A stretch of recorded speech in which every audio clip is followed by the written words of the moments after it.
Welcome back to the Opposition Podcast. And as you can see in that 10-minute countdown that everybody loves so much, especially the sound effect that I've put on there, the ticking clock, you see that I'm rushing to always share it around, and I'm getting Rukshan to finally do some work on our show and find a couple of the stories I've been missing. So I appreciate everybody's patience, and all 1,554 of you now tuned in.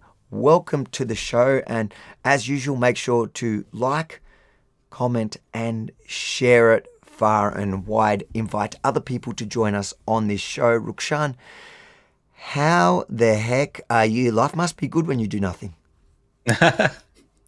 Definitely, life is good. I'm still barely walking, so hopefully this week I'll be, able to get back on my feet and move around a little bit more. I am improving, so that's good. So I've had a lot of time, to reflect on things, and I'm actually very proud of us to continue to do this Someone says you look week. yellow. I don't know if that's like a racial slur or they're talking about your colours. Either way, I love it. Yeah, let me just tone down the yellow just for that individual. Just give me a second. There you go. A bit less now. Listen to Rukshan. But He does I was saying, everything for everyone. I'm just really, really happy that we're doing this. On Consistent. time, on schedule. It's committed to it. It's actually good, and a lot of repeat viewers and people joining in. I know right now we got about 700 people with us, and sometimes people say, "Hey, we go to your Facebook, it's only showing 100, 200 people watching." That's because it's a cumulative view count, because we multi-stream this, simulcast this across multiple platforms. So lots of people joining in from everywhere. So thanks again, guys, for joining in to have a chat with us and talk about all things politics in Australia and around the world. Now, before I introduce our special guest tonight, I just want to remind people, the chats, your comments come up on the thing here for me across YouTube, Facebook, and X. I won't be putting all the comments up. We will put up some of them. On my daily streams throughout the day, they just roll by themselves. So if you really just want to spam my streams, you can do that. And that's the new thing, right? You're you're turning into a live streamer. I'm a streamer, mate. I'm a streamer. You're just streaming all the time now. So we guys, can hear the jealousy in your voice. Remember when you were the live stream guy, and now you're basically a peasant. Now I'm just a peasant, and you're so follow Avi's YouTube. You turn on notifications when he goes live. He goes live at random moments. To talk to who are you talking to? Talking to randoms on the internet. It's actually I'm having a lot of fun doing that. So I do invite everybody, no matter which YouTube you're on or whatever platform you're watching on. But if you want to get them, subscribe to the whatever channel you're watching on now. Make sure you hit the notification bells, especially on YouTube. That way, it lets you know when we go live. I've been doing these live streams, for hours. Just debating randoms on the internet. Well, chatting, but they generally turn into debates because it's me, let's be honest. And of course, any of the super chats, any and every super chat on YouTube, we will read through the show. And I want to thank you in advance for all of you who support our show by super chatting, because it really helps us, pay Rukshan for what he hasn't done. Definitely. Guys, please make sure you do super chats on my YouTube page. Yeah. And if that doesn't work for you, go to mine and do it there too. All right, let's invite our guest. I don't think she needs an introduction, not to our audience. Welcome to the show, Carly. How are you doing? Good evening, gentlemen. I am happy to play referee between the two of you tonight. Well, I feel bad for you now. Welcome. Now, for those that don't know or don't remember you, because COVID has been a long time ago, and I guess those from our audience probably know you from the COVID time. You were the small business champion of COVID. But, that's a past that I don't like to remember myself. So who are you?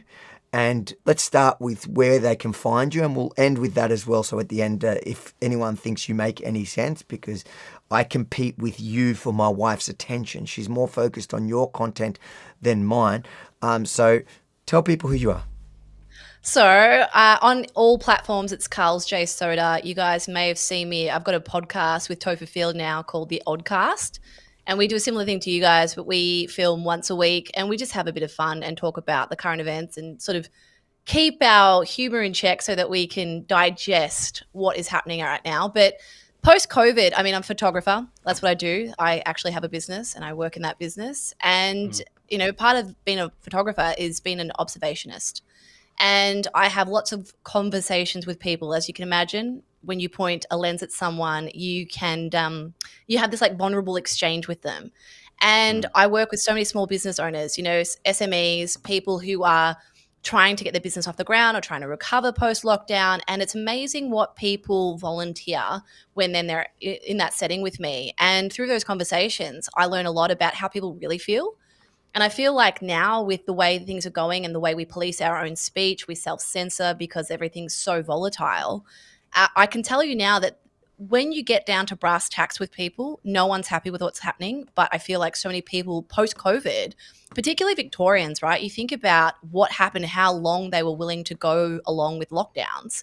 That's the average Victorian. There's not, I don't like being nasty to them, right? It's easy to call them sheep or say they're spineless. And I know a lot of people say that. You do have to meet these people with some empathy. There is genuine fear there. And I guess that's sort of what I observe in my workings with these guys. So that's kind of who I am now. And I'm just that ranty, bloody photographer.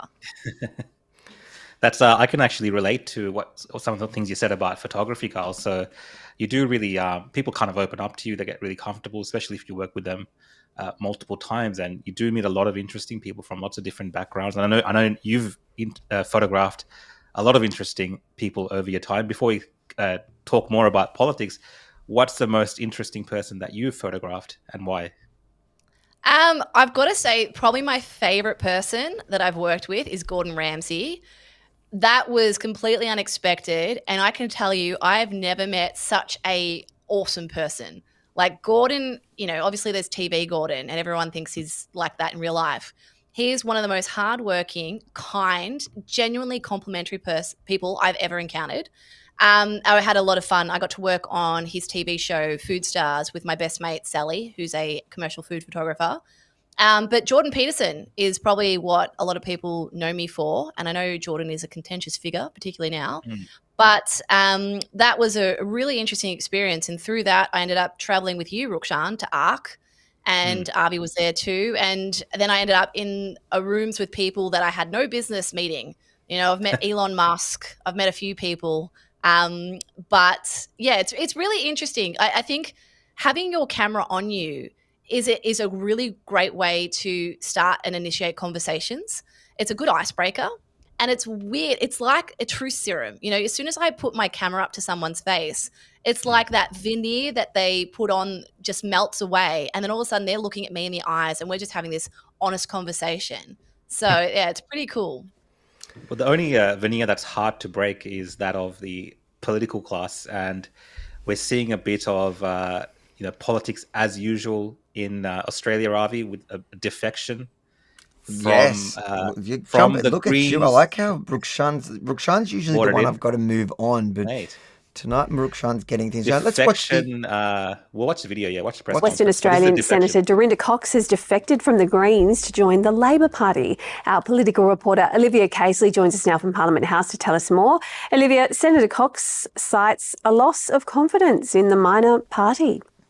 This was a bombshell development yesterday afternoon. Senator Dorinda Cox announcing that she is leaving the Greens to join Labor because she says the party aligns more closely with her values. She was a member of Labor during her youth, for example. This defection, though, it has angered members of her former partner who say that Senator Cox has been under pressure over bullying allegations that emerged during the last term of Parliament. But Anthony Albanese addressed this yesterday when he stood alongside Senator Cox to announce this move in politics, saying that he believed that those had been dealt with appropriately. When it comes to the broader composition of the Senate, it's not going to change things too much. Essentially, Labor will now have 29 spots. The Greens will have just 10. But symbolically, this is a major blow for the minor party. They lost 3 of their 4 lower house seats at the election. They also lost their leader, Adam Bant, who didn't retain his seat of Melbourne. Ultimately, looking forward, there is a question mark over how Senator Cox will square some of her views on, say, the environment with the Labor Party platform. So just last week, for example, she spoke out against the Albanese government's decision to extend a controversial gas project called the Northwest Gas Shelf. So a question mark there, but definitely an interesting time in politics. An interesting time for sure. What's your reaction, guys?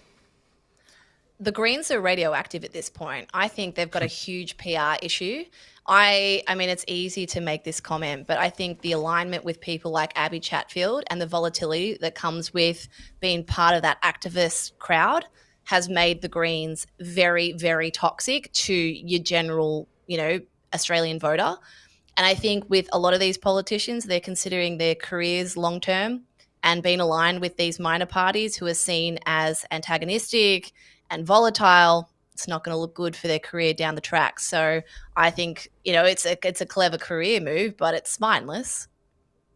People in the comments are saying they're sick of people defecting from the parties that they get elected with, which is true. But it's interesting that it's gone from, because usually it goes from the major parties or a bigger party, and they defect to usually as an independent.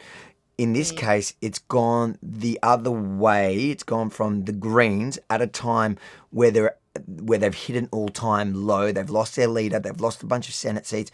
And this is a major blow, because now suddenly it's taking that balance of power in the Senate. I actually think it's a good thing, because it's taking away that balance of power in the Senate, giving the Labor now, I think now they would have 29 senators there.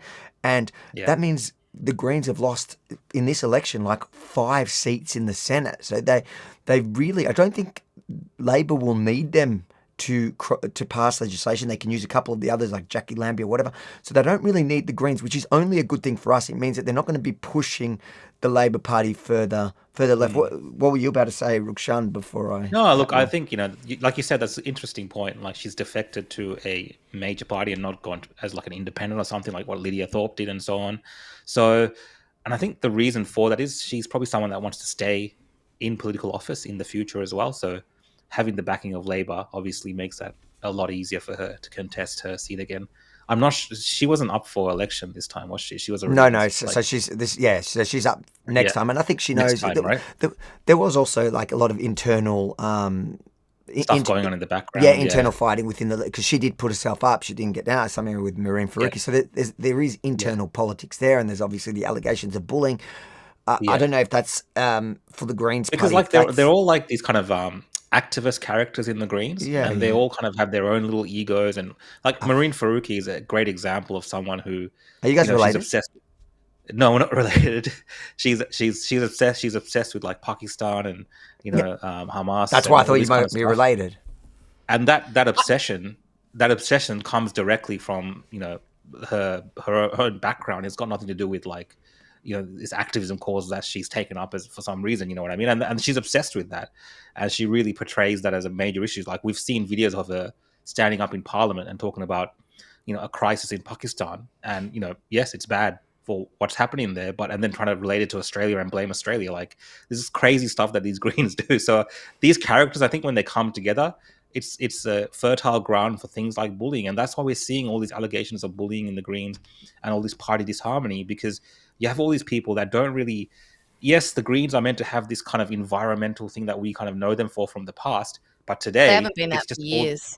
And today it's just all these kind of crazy activists who thought they wanted to be a bit different to Labor, and they just don't get along, I think, internally. So, Adam Bant's out, and you said they're radioactives.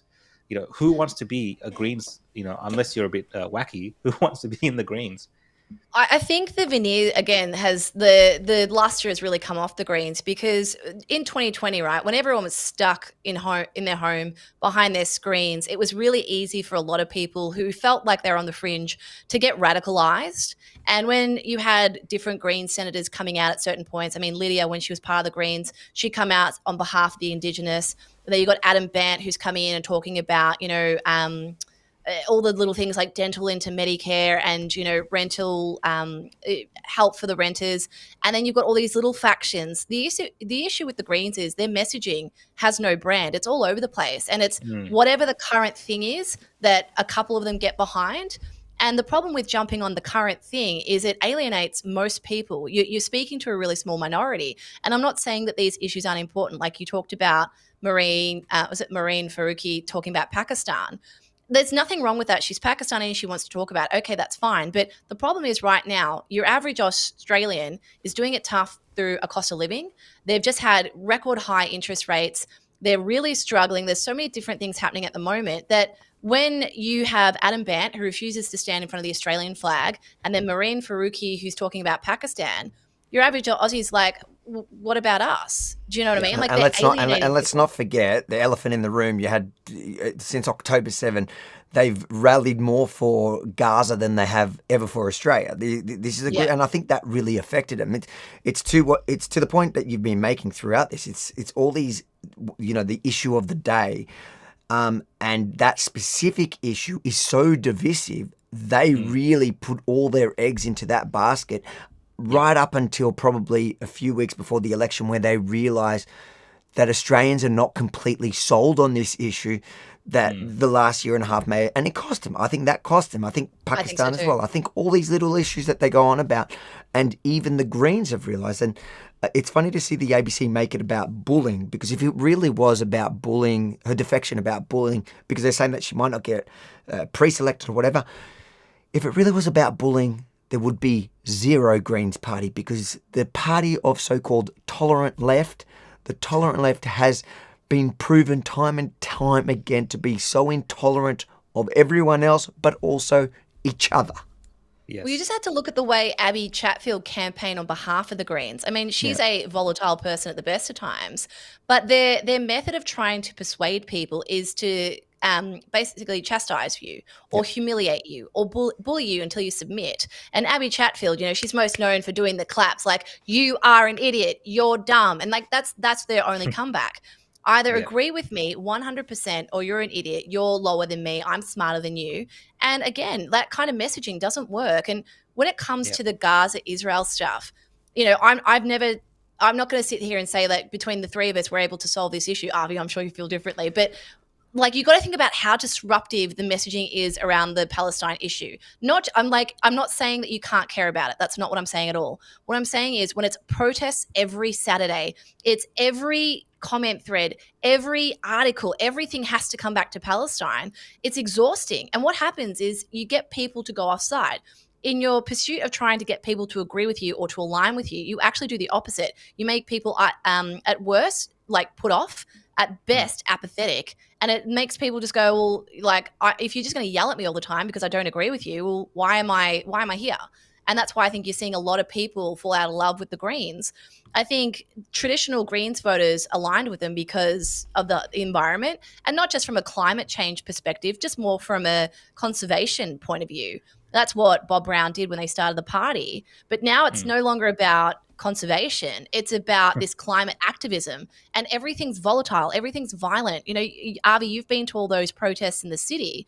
These aren't people that you can have a conversation with. Rukshan also has. I think Rukshan got a taste of the Avi life when he started covering those protests, because he came out of COVID. He was used to, just live streaming protests, and then he went to a protest where he was perceived for some reason, just for his guilt by association with me, to be the enemy. And he realised how even dangerous though you got the right this... skin tone, Avi. Rukshan, sorry. Well, I mean, this is the thing. I've attended they've had pro-immigration rallies against people who are anti-immigration. Even attending those rallies, just because of the fact that they associate me with being someone who's more aligned with the right. Even there, as an immigrant, that fits into their worldview of what Australia should look like, because that's kind of the idealistic thing that they push a lot of. Well, even there, I'm rejected because, of course, I disagree with their ideas about multiculturalism. So there is this disconnect with the Greens. Like, the things that they say they represent, or just the left in general, don't always, gel and add up in the way that they like to portray to the rest of the world. And to your point again, Carly, I don't think, like you said, they don't really represent or speak for everyday Australians and mainstream Australians broadly. They just don't do it, and that's why they've turned to people like Abby Chatfield. I'm telling you, there's not people who are coming, home from work after a hard day's work, listen to Abby Chatfield moan on about different things. It's just not the reality of what people are doing in everyday life. Maybe there's a subsection of young people and young Australians who are disinfected, disenfranchised with how the government's going and stuff, that listen to people like her. But in general, most people wouldn't listen to her. So they are all over the shop. I don't think they can so easily bring that back either. I think it's going to be a very hard, drawn out task for them to actually try to regain some of their previous luster, and especially because of this whole, they've turned into the party of terrorism in many ways. They were so blinded by the issue. Yeah, they were so blinded by the issue that they became like people who were advocating for foreign terrorists in a way in Australia. Yes, we should all speak out about issues which are happening that impact people around the world, and like you said, that's fine. I don't agree with you that Australian senators should be speaking about Pakistan. Just like if I was in the Senate, I would not be talking about problems in Sri Lanka which are unrelated to anything to do with Australia and making up connections. I just in general, I don't think that's what Australian senators should be doing. Primary focus is Australia, 100%. But these guys were beholden to their views to such an extent when it comes to the Israel-Palestine issue that they would, were having issues. I believe you can correct me, Avi. Issues condemning what happened on October 7th initially. Absolutely, and all these people, and it was just crazy. Absolutely, and their members even worse. Remember in the campaign when I was just talking to their members, they just struggled. And then you would bring it back to then. Okay, do you condemn rape under any circumstances?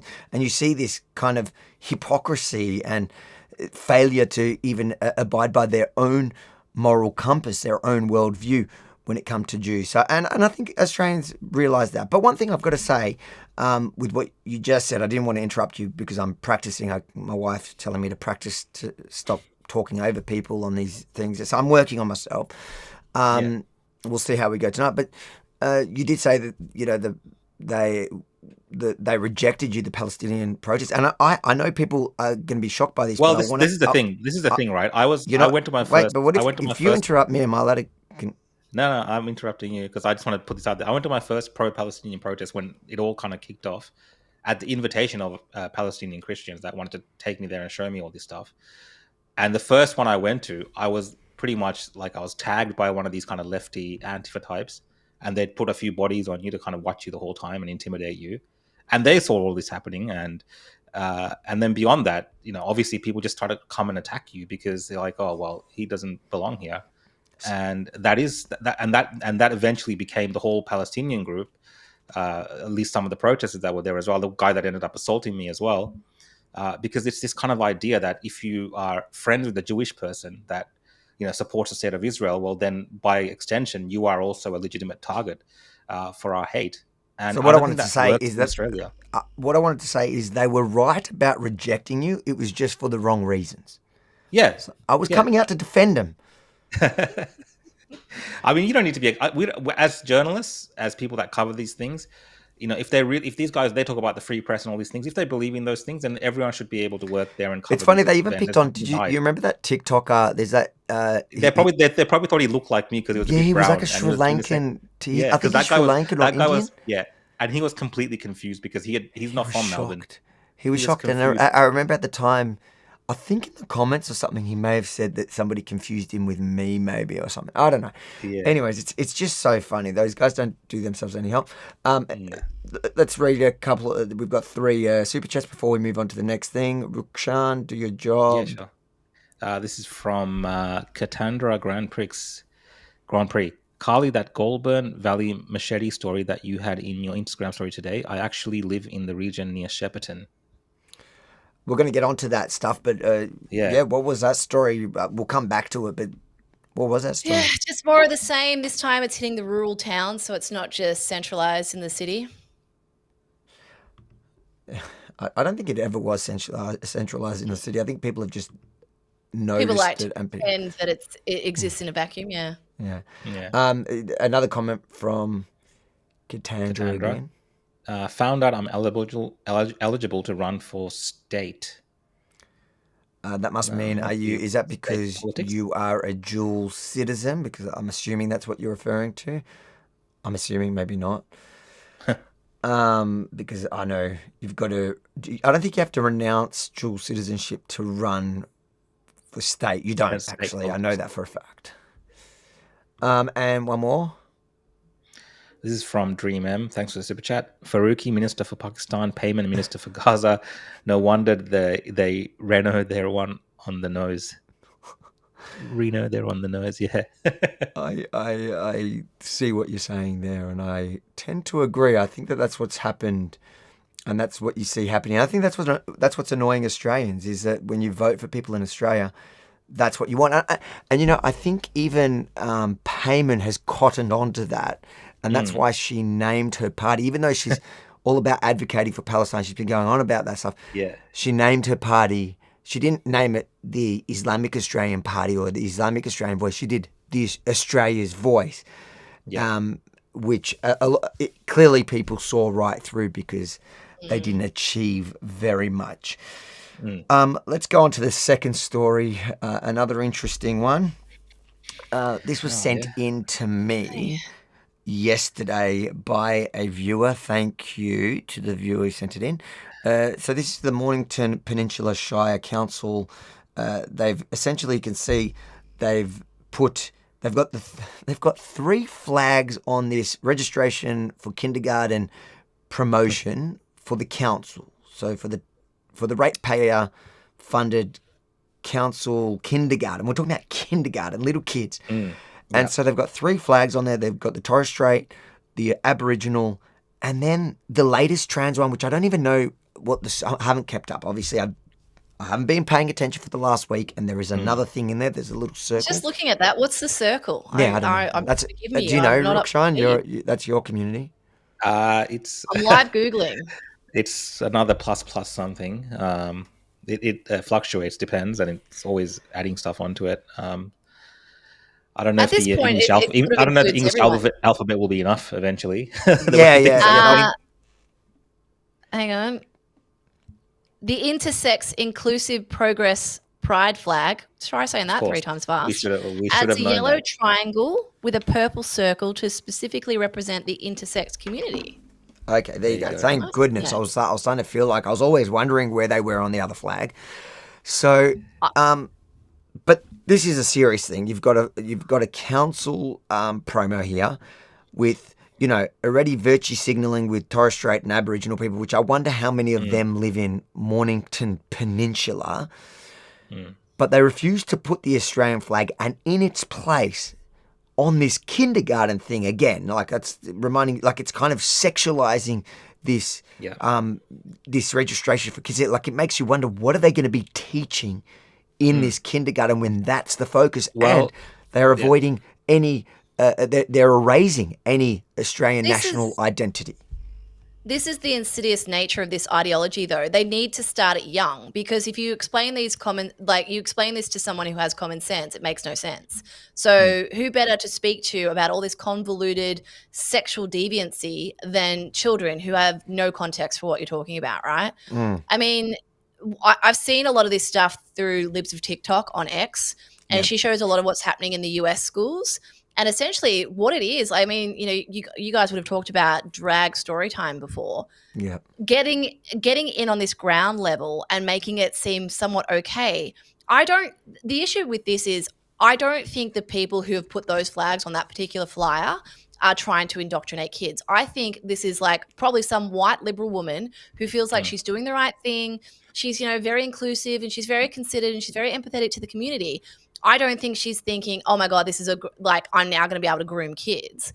But what it means is that door, that gateway is open where these child predators are like, well, yeah, I just want to read story times to kids. What's bad with that? But, and I was going to say on that point, obviously the kids aren't enrolling themselves in kindergarten. So it's really, the kids have no choice in where they kind of end up. So could they be obviously targeting families and parents who are more left leaning in this direction? Like this is a kind of a safe space to send your kids, if you have this kind of worldview, because there are obviously people now with children who completely subscribe to this idea of not having the Australian flag, who are these kind of they have this kind of ideologies and they support these things. So is this kind of a friendly environment for them? Is that Is that what they're kind of targeting with Even if something that, like this? even if that is, I feel like it's a council, just plain and simple, the council virtue signalling, and I was going to say, I don't think it's that deep. It's not. yeah, It's just a platitude. Make sure the flags are on there. We've ticked the box. Like, I've used this analogy before. You know, do you guys remember Boy Scouts or Scouts? You get your sash, and then as you go along, you collect your little patches and you put them on the sash. This is literally just that. I don't think anyone's going, oh, you know, like it's not much deeper than we've got to look like we're doing the right thing. did you do guys. Scouts, Rukshan? I did not do Scouts, no. So you It's don't know not how to tie a knot, do you? I can just tie basic knots. Scouts is not a common tradition for Is it Sri still Lanka. around, Scouts? South Asian backgrounds. It must be around. We end up in maths tutoring and English tutoring, so we don't have time for Scouts. We have to get tutored. So there you go. That's Do Sri Lankans have tiger mums? Is it similar? I don't think it's tiger mums. I think it's like tiger families and parents, where it's just like education, And cousins and So you've got to do you got to do maths, doctor, lawyer, martial art? doctor. Yeah. Oh no, nothing like that. I was gonna say you got to be a doctor, lawyer, or accountant, something like that. One of those kind of top jobs. You know, that's your main aim. And sports is like a luxury thing where you still do sports, but it's like, you know, you should. you're being very humble there, Rukshan. Do you know Rukshan was the captain of everything in Dandenong High? He was he was the captain of the swimming team, and he didn't know how to swim. That's Dandenong for you. Like literally, Dandenong High School is no one wants to, you know, do any of this kind of stuff. So it's a great opportunity to put your hand up and be like, yeah, I'll be the captain, even if you can't swim. Looks It doesn't great on the matter. resume. That's Dandenong High School, and we'll talk about Dandenong a bit later today as well, obviously, because of everything that's kind of going Well, on. we're in just that about to part of move. the world. We'll move on to the next story, which is the Jeff Kennett's article Well, there you go.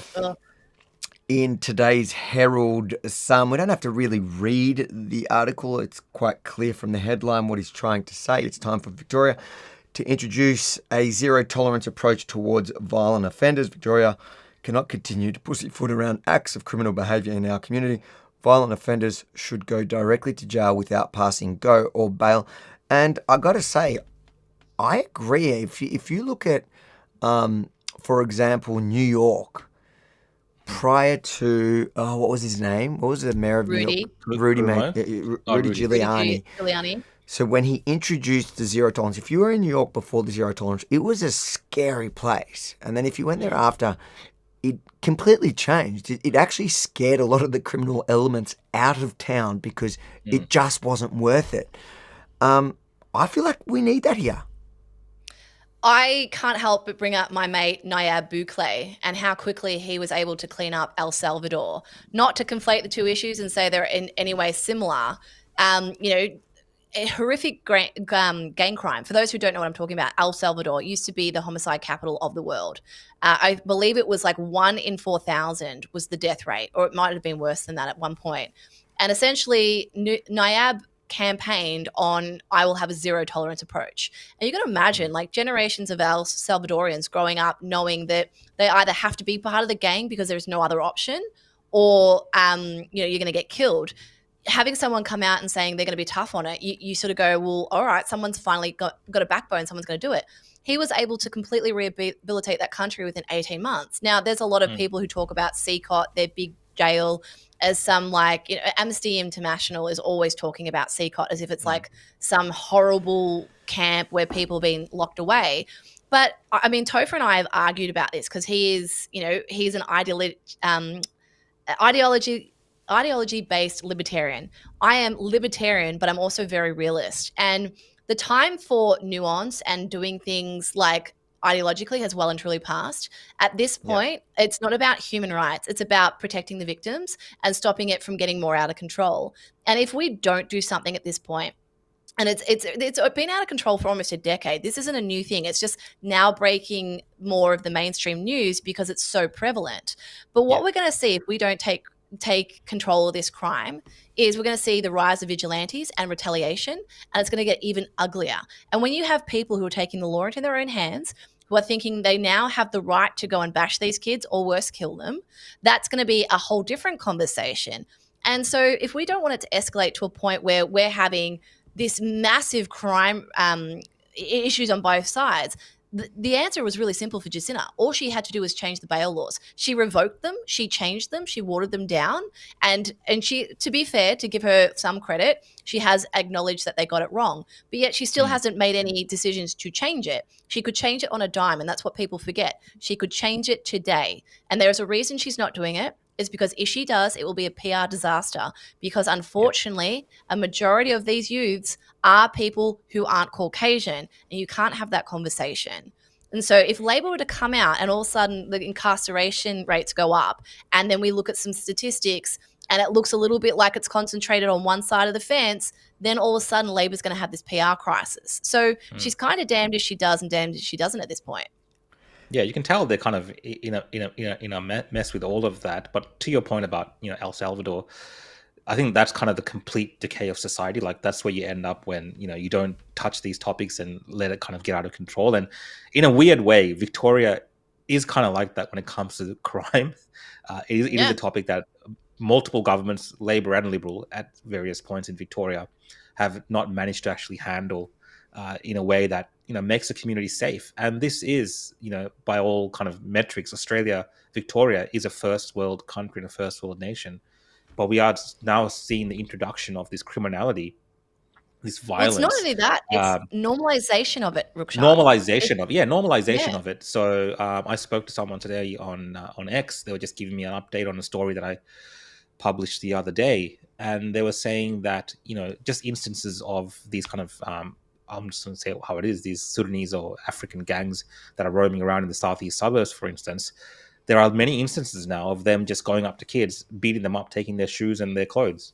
That's become kind of a normal thing that's happening there for younger kids growing up in those suburbs now. Now, when I was growing up, it wasn't to that extent, but that kind of culture of beating people up and taking their kicks and stuff like this is stuff that's seeped in.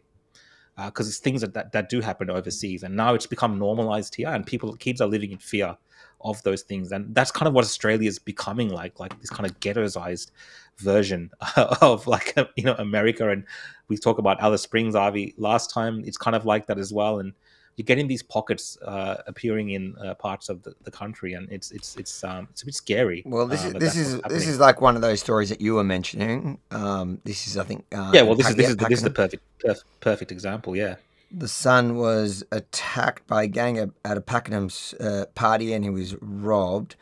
It's pretty shocking footage. Let's see if we can just bring it up here.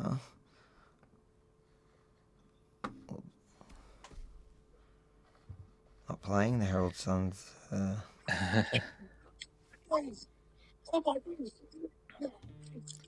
mean, he's surrounded by a group of thugs, masked up. I believe they've gate crashed this party, and now they're beating him up, pretty violently there. And it all ends with them taking his shoes, and I believe earlier they've taken his hoodie as well, his jumper. So, and I heard further about this from people I spoke to about what happened here. And apparently the police did turn up, and people were pleading with the police, these kids, they're just kind of a couple of blocks down, you can go get them. But the police were more interested in breaking up the party that was happening at the house. And apparently it ended up with the police pepper spraying some of the party goers at the place. So there is always about right from Victoria.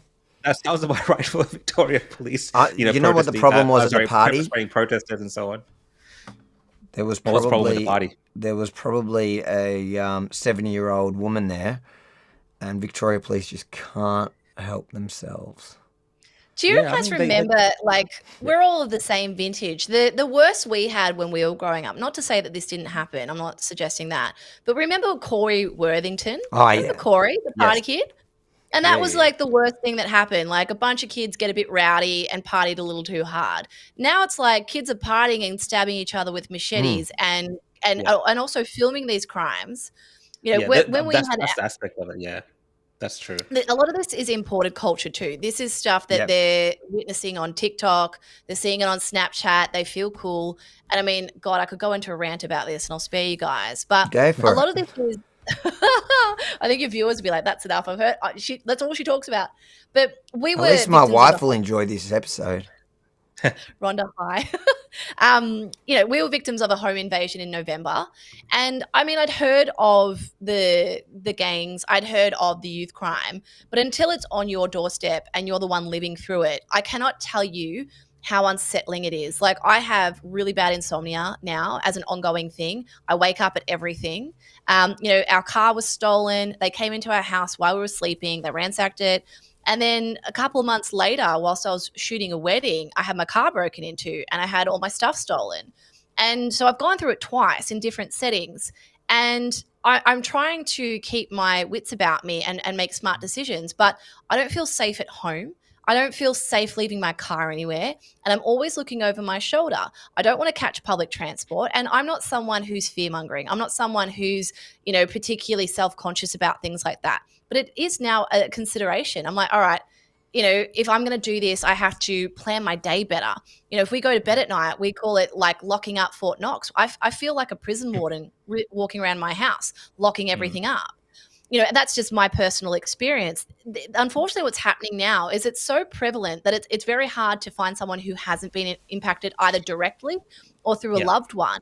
And my frustrations with Victoria, and, this is something that unfortunately happened during COVID, is unfortunately our tolerance for putting up with this crap is really high. So lockdown, we lasted 2 years until we finally went, all right, enough. You think back to that big protest, it was November in 2021. We had gone through 2 years of lockdown. Now with youth crime, what are we, like 5-6 years into the really bad? And now it's escalating. You got to remember, Daniel Andrews laughed and mocked at Beck Judd when she talked about it in 2022. Yep. Now it's 2025. And it's, we're not just talking about home invasions, we're talking about machete attacks. And there's got to be something wrong with our system if we can have a kid slash someone with machete and end up on bail with $100 fine, which is less than a parking fine, but we can say that displaying a swastika is a hate crime. I think our priorities are completely warped. And I think a lot of this comes to do with identity politics. We're afraid to have the real conversation. And that real conversation is, why is it we are not teaching these kids consequences? They're clearly not learning about consequence in the home. And I'm not just saying it's a failure of parents. I can understand that there's a lot of different things here. It's socioeconomics. It can be a lot of influence. It can be social media. I understand all that. But there's no point. Poor immigration. It can also be poor immigration policy. We can argue about what the causation is, sure, and sure, that's definitely worth a discussion. But at this point, discussing the causation at this point isn't helping either the victims or the future victims. At this point, get them off the street. And I mean, I hate bringing up an Andrew Tate quote, but my partner and I talked about this. He did make a solid point about, you just have to humiliate a few of them and it will set the precedent. And that's what Victoria needs to do. Now, of course, they're not going to do it because they're underage and potentially they're a minority or they're immigrants or whatever. But what you need to do is make examples of a few of them and they get locked up not for 6 months, I mean 5 years. I mean, if they're 14, they're locked up until they're 19. And during that lockup, there is an incentive for them to join some apprenticeship program, whatever it is, become a plumber, become a tradie, learn a skill, get good at that skill, and let them start to learn what happens when you get rewarded for being someone who participates in society. And I think call me controversial, if they're in jail for 5 years, and it should be a minimum 5 years because they need to grow out of it. A year's not a long time. 5 years, that's a long time. You're going to grow out of it. All your friends will have moved on. They'll have all gone, got jobs, got partners, traveled, whatever. You've just come out of jail, but you've come out with a skill. You can immediately go and start earning some work and you will have a totally different worldview. That's what needs to happen to these kids. Yeah, I think, Avi, I watched recently, I don't know if it's published, the Destiny thing that you did in New Zealand. Is that available for people to watch? It's not yet. It's just about to drop. But thanks for ruining the surprise, man. Like I didn't almost mean to ruin it. 4,500 people here for you to break it. But no, that's cool. I'm nothing's sorry, safe with Rookshine. The point I wanted to make is the streamer or something else. No, not Destiny. It's a documentary I've done in New Zealand, which has taken a while to actually produce, but it is about to drop, ladies and gentlemen. You heard it here first. You heard it here first. But I wanted to bring that up just because even I've seen that church firsthand when I went to New Zealand, and they have these programs for like these kind of youth problems, these gang problems, and sometimes the state is not the answer. Even like sometimes you need this kind of community wide solution to fix this before it becomes worse. The state's never the solution. Because what we have is potentially, right, we have these kids doing this stuff now. They're 15, 16, they're running around with machetes, stabbing each other, robbing kids, fighting and breaking into homes. Very they're not afraid to do this. They'll walk into a house with their weapons. They know that no one's going to really do anything to them. They're not scared. So when they grow up, the criminality that comes with what they escalate that crime to, and then obviously other kids that are born into that criminality as well, Australia just becomes worse and worse. The living standards for Victorians become less and less, and we're going to have more and more violent crime. We're going to have robberies where people are, potentially murdered and killed, because that's how it escalates. That's how you get to these societies. We talk about the homicide rates in countries like the USA. For all intents and purposes, they're pretty similar to Australia, Western way of life of Australia, but there's so much more gang violence and killing there, where it's almost normalized during a robbery. So we don't want to get there, but I feel like we are at the precipice of getting to a point where the police have lost complete control, and we're going to have these gangbangers running around, shooting people up and killing them, because that's what it escalates to when there's no consequences for what they're doing right now. Yeah. Rukshan, I was going to say, you would be familiar with that case that happened in Cairns just recently, and it wasn't just a home invasion; it was a rape. It was a gang rape. It was a rape. Yeah, it was a gang rape of a young woman. It's already here. I'm talking about it to an extent where it's like the norm. But you're seeing that. You're right. I mean, I'm pretty sure she was a young woman. Her partner was there as well.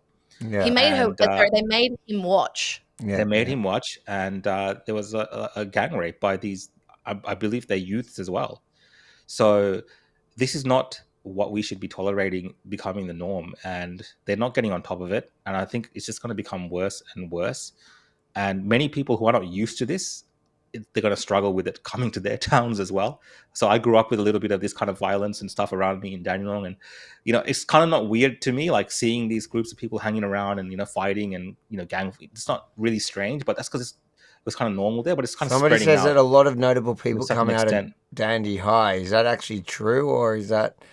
I think there is actually a few people. Name me one. Rukshan. Who's that? Rukshan. Who's that writer? There's a writer. Jeff Hildebrand. What's his name? Hildebrand. Joe, the ABC dude. I don't know what his name is, man. There's Joe Hildebrand from Dandy High. Are you just taking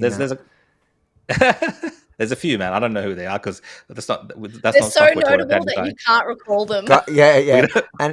and while we're posting fake news comments, we'll go with this one. Rukshan is a quiet achiever.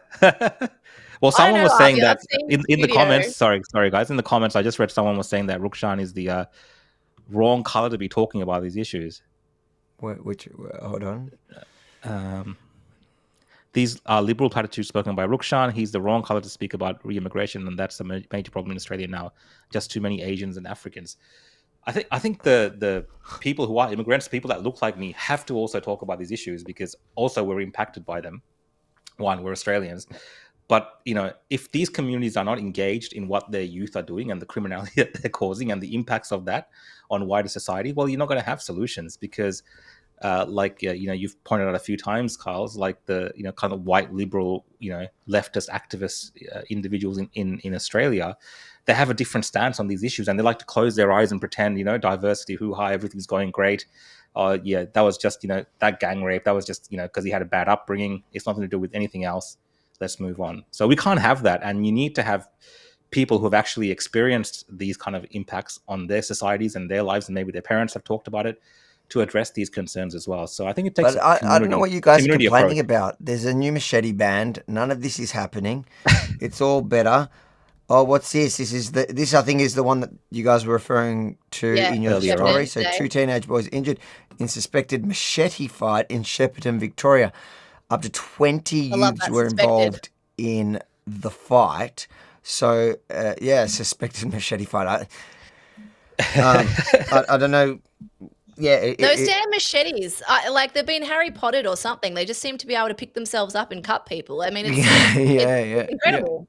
Yeah. So, and police obviously they say that they were taken to Golden Valley Health with non-life-threatening injuries in a stable condition. No arrests have been made, but it doesn't even matter if there were arrests made because they will be out on bail, just like we saw with the case that got the whole country speaking, and what rushed through this new machete ban was the six Northland one. people that in Northland Shopping Centre that were involved in that machete fight.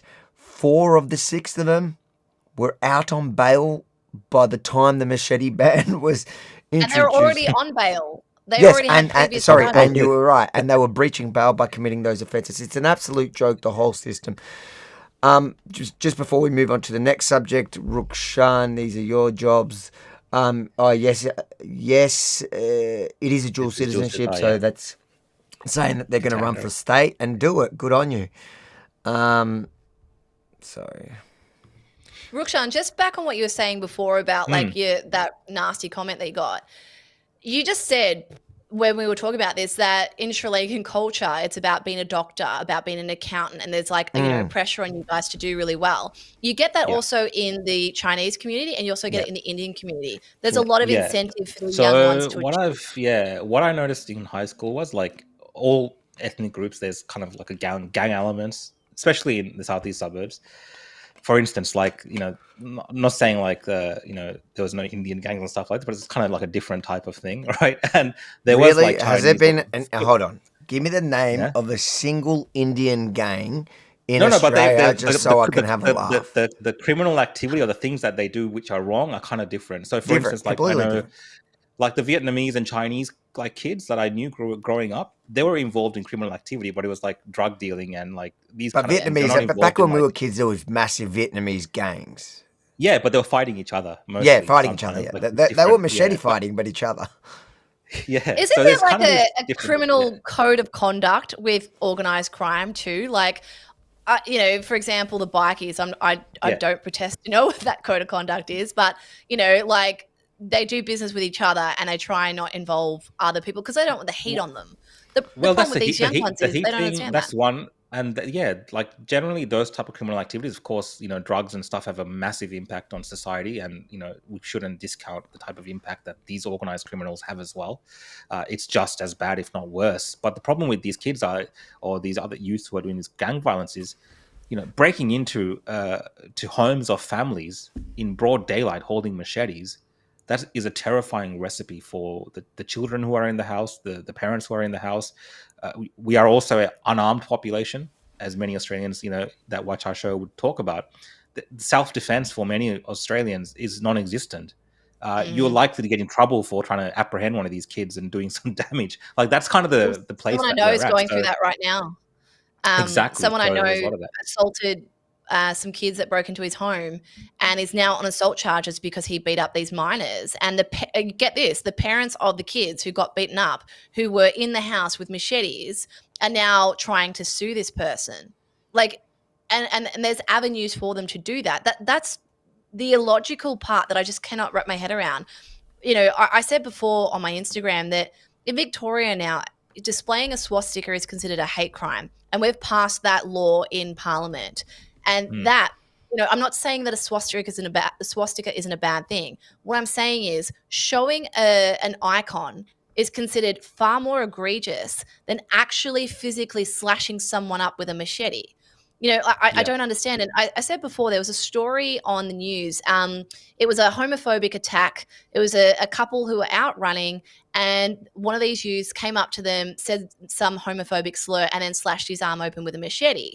That kid was out on bail within a couple of hours with $100 fine. Now, thankfully, this person, after some surgery, they haven't lost they haven't lost the function of their hand, but they could have, right? It could have been far worse. And I know there was that, I think it was an Indian man who was attacked with a machete in a convenience store in the city who is going to lose function of his hand. So there's so many different things here, but like whenever this is talked about in the news, if you see a swastika, it's considered far more egregious than actual physical harm. I just can't wrap my head around this. And on the point of self-defense and people in Australia having to then defend themselves in the courts, like we don't have any castle law that protects people's rights to defend themselves and their family. I remember one of the first campaigns I've ever run. This is when I had it gyms at the time. Was a guy called Ben Butterman, I think. Butterman, I think his name was. He was in. I'm going off the top of my head. I think it was Newcastle. Anyways, it was out of Victoria, either Queensland or New South Wales. I just can't remember where exactly. You can look it up, Google it. But basically, at the time, I remember his case. I campaigned for him because what had happened was he'd had there'd been a home invasion into his house. He caught what was an Aboriginal man who had. It was kind of the George Floyd situation. I remember this. Yeah. Yeah, the guy was like an ice addict, and he found him in his baby's bedroom. And he ended up doing what most people wouldn't have the guts to do. He confronted the guy that he found rummaging through his child's bedroom. And the guy and the criminal ended up kind of running away. And he tried to catch him so that he can hold him for the police or whatever. And a fight ensued on the street. And the criminal ended up dead. And he was up for murder charges at the time. And I remember campaigning, and I remember at the time, I wasn't who I am today. I wasn't a political commentator. I was running these gyms, and I just saw this injustice, and we campaigned to raise money to help him fight the charges, whatever. And he ended up, so before he won, the media at the time, when they were talking to me about the story, they would ask him, why would you do this? Why would you risk your entire credibility and your gym's name and all this on this random guy that you don't know the details of the story? And I basically said to him, listen, I saw that story, and all I could think is, I wish I was that brave. That if somebody did that in my house, that I would have the guts to defend my kids and my family like that. And here he's getting punished for it. I don't even think I have the balls to do what he did, which I think is absolutely right.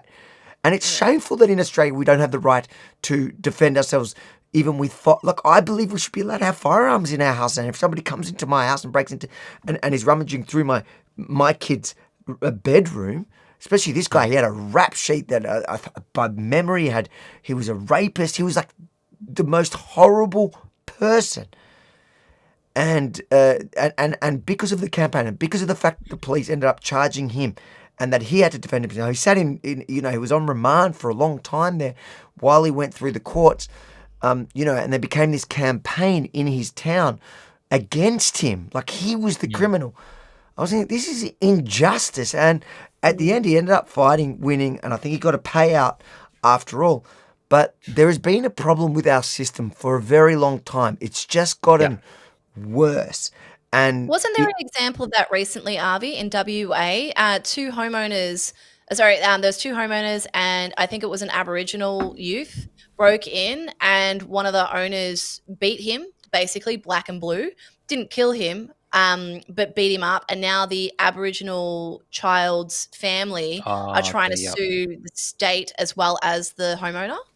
Yeah, I think I heard like they tied. I think he tied up the kids. Is that the one they tied him up? Yeah, I remember vaguely. Maybe there was some bad videos of it or whatever. And I remember at the time the family actually messaged me saying it's, they've got this 2-minute clip totally out of context, and the media's just basically creating this narrative that these are like the most evil homeowners. Oh no, that's the kids one. This is a different one. This is like WA homeowner. Yeah, that was the one with the young kids that he zip tied or something. But apparently, like, I don't know the story, but apparently at the time it was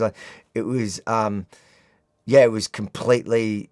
It wasn't the story we were being told. It was just a video after a long story of. I think it was something that was going on for weeks, where he'd finally snapped and had enough and did something. And that was what was clipped by the media to make this guy Well, out the media do have a responsibility in all of this, right? well, they love we it. did see, They love these stories. They like George well, Floyd. They love that stuff.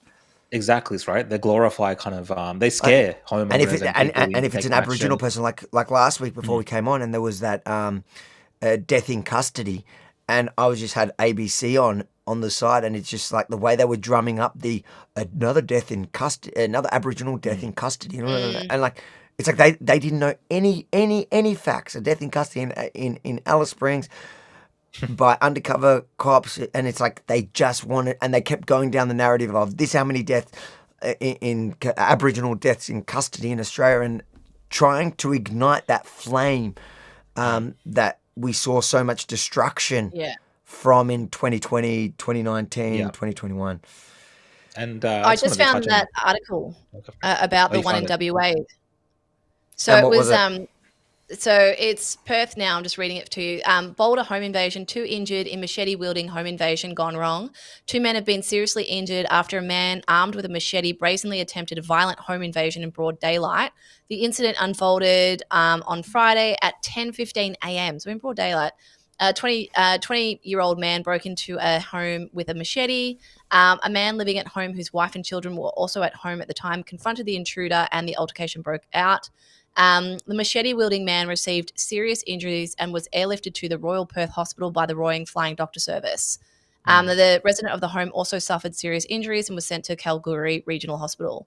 So from what I understand, what's developed since is, the parents of the intruder have come out saying this is racism and whatnot. And but that's what happens with these conversations. As soon as it's someone of a minority or a migrant or someone with a different color skin, the entire conversation gets hijacked so that we avoid the actual conversation we need to have, which is we need to take action now. The longer we put it off, the worse it gets, as you said, Rukshan. And start and treating I wanted to touch on the criminals like criminals and the victims like victims. There is a right and wrong in these situations. Yes. Yeah, and to the point you guys are both making, like vigilantism, I think is definitely going to be on the rise, because I saw the response to that video I put up, and a lot of the comments were about, okay, we need to take matters into our own hands. The police are useless, and there is an element also in Australia. In Victoria, there's this. I don't know if you've seen the image, Avi, at Northland, like the National Socialist Network, that group. They went there with a banner after the machete attack. You got to laugh at that group because it's just so funny. And I pointed it out. That group, they when they protested the Jews during the election, they went there in the middle of the day, mocking Jews, dressed up as Jews, spewing all their Nazi hate. But when it came to Northland Shopping Centre, which is in the heart of like the Arab community, and I think there's African migrants there as well, they waited till the night time to come. It looks like early hours of the morning. It looks like 3 a.m., 4 a.m. Yeah, they wanted to avoid any actual confrontation in that area because they are scared shitless. And I don't blame them, because in that area, they would probably very likely quickly get their heads kicked in for what they were posting there. But my point was, like, these groups are becoming emboldened to the sense of, well, we're going to. They're just trying to capitalize on it. I think that there are legitimate vigilante groups that will form from this, which is like neighborhood watch, Aussie neighborhood watch, where people will just join in their local community.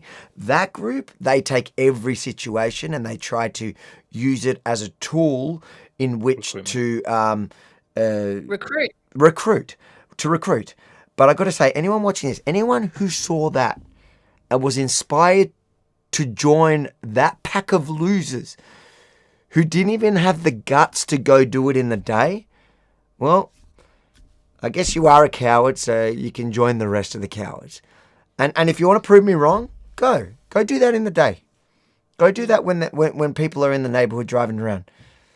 Because in that area, I know I know many cops that work around that area, and I've been told some of the statistics on firearms that they find in just in regular traffic stops. The statistics on firearms that they find in cars in that neighborhood, it is a very high Middle Eastern gang area.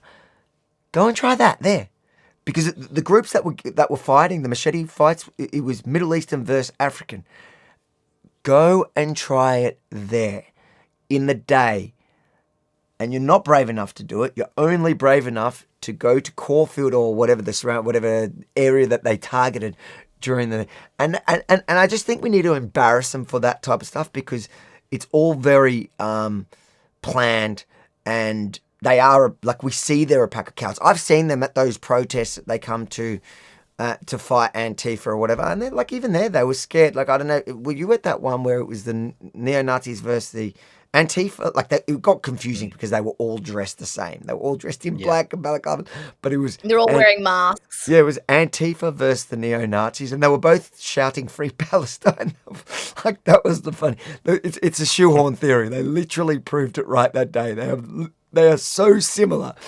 But one thing I did notice is that because they were so highly outnumbered, then they did get, and it's fine. Like, it's understandable. I get scared when you get, like, outnumbered by people who want to bash your head in, because it's, that's a natural reaction to it, because we're human, right? But these guys portray themselves as, like, we're going to take the city streets, we're going to be invincible, we're going to show Northland Shopping Centre who's really controlling this place. This is our country, white country. It's like, you guys would never do that on a real day anytime. Yeah, look, I think you made a good point. Sorry. I was going to say, for their particular brand of activism, I think, the until they can kind of go mask off, and this is the Patriot Front in the US and everything, they're always masked. A lot of them anyway, to hide their identities. They're afraid of being known in public, and they'll make excuses for that about, what's going to happen to their personal lives and things. But, all around the world, there are people fighting much more government tyranny and all sorts of other consequences for them actually speaking out against governments and things which are happening. Even I've seen women, when the Taliban came back into power in Afghanistan, they were there maskless. Yeah, absolutely. Knowing all the consequences of what would happen to them. So all around the world, in countries where people actually get killed and murdered for, being brave and really. And you don't even have to go that far, Rukshan. Like, I'm telling you, I am not a brave person. I go with a mask off. You know how many people hate me out there? There are community groups. There are groups on Facebook that talk about how And you, Rukshan, like, you walk around with a mask off. People hate you because it's me. Consequences, like, this whole COVID thing. All of you guys would know. There's been consequences for my personal life and business and everything, because people know who I am on my face. I'm not anonymous. I'm not afraid of my views. I put them out there, and people know who I am. But I think a lot of these guys that kind of want to be like, oh well, we are the vanguard and we are all these things. They're just afraid of who they are. Either accept who you are and do it out in the open, and say these are my views and fight for those things. Otherwise, stop playing cosplay. Really, it's a form of theater, and it's not really getting much done in terms of real world difference. Like you said, just recruitment and nonsense, and so at times, in a way, for society in general, just as bad as some of these kind of gangbangers running around causing other types of havoc in society as well. Yeah. You guys made a good point. I think you said it, Avi. Like, what would be really beneficial here is to humiliate them, not just the wannabe neo-Nazis, these young kids. Now, I understand when it's crimes with minors, you've got to blur their faces. I actually think they need to be humiliated, and that might go against, other people's better judgment.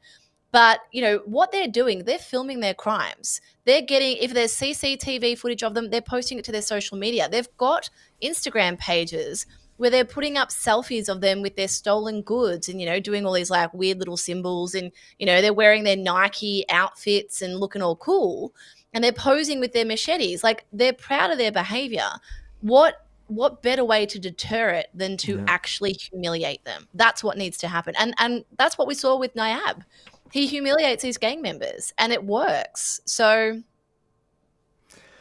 before we go on to the next subject, let's read a couple of these super chats. Thank you so much for the super chats, guys. What have we got here, Rukshan? From Abby King. Abby, thank you. Carly speaks really well. Would she consider going into politics? I get asked this all the time. And the reason I say no is when you're in politics, you have to be very considered in your approach. You've got a lot of eyes on you, and there's a whole bureaucratic process. I am same as Avi and Rukshan. I'm better as an antagonist. I'm better. I'm more useful doing what I'm doing now. The idea of me being bogged down with all the paperwork and all the pantomime of politics, I don't think that's beneficial. Well, I do have to say, Avi is actually a failed political candidate. So I'm 100%. I just wanted to get that jab in there. He's tried and failed. So I did. I Who tried. for, Arby? It was the Australian Liberty Alliance back in 2018. I was as failed as okay. It was a reality check for me because in my head I was the most popular guy. My campaign consisted primarily of going live on Facebook and chasing down Greens candidates, which landed me in court for stalking a Greens candidate who was running in the same for the same. I think he was running for the same seat or whatever. But like we had the same pre-polling booth, and I got charged for going to the pre-polling booth that he was in, and it was like, wait, what? We're both candidates in this figure. How can I be charged? So anyways, it all got dropped at the end. But yes, I failed, and it was a real reality check because not all of us can be as successful as Rukshan and be. No, that's not what I meant. And can be the captain of the swimming team when we can't swim. Can I just add one more thing, like on a bit more of a serious note? There's a role for us all politically, and it doesn't always mean you have to be an MP. You know, like we talk about the consequences of speaking up, right? Like obviously those watching, many of you will probably be familiar with the video I made and then the direct hit I got from Daniel Andrews' office afterwards. And it did ruin my life for as long as I let it. You know, there has to be that sort of baptism of fire. And once you realize that, you know, they're gonna throw everything at you, and it is terrifying when you're not used to it, but you come out the other way absolutely liberated. Because I'm like, you can say whatever you want to me now. You know, you become untouchable. Not everyone is cut from that same cloth. And I'm not saying that to like talk down.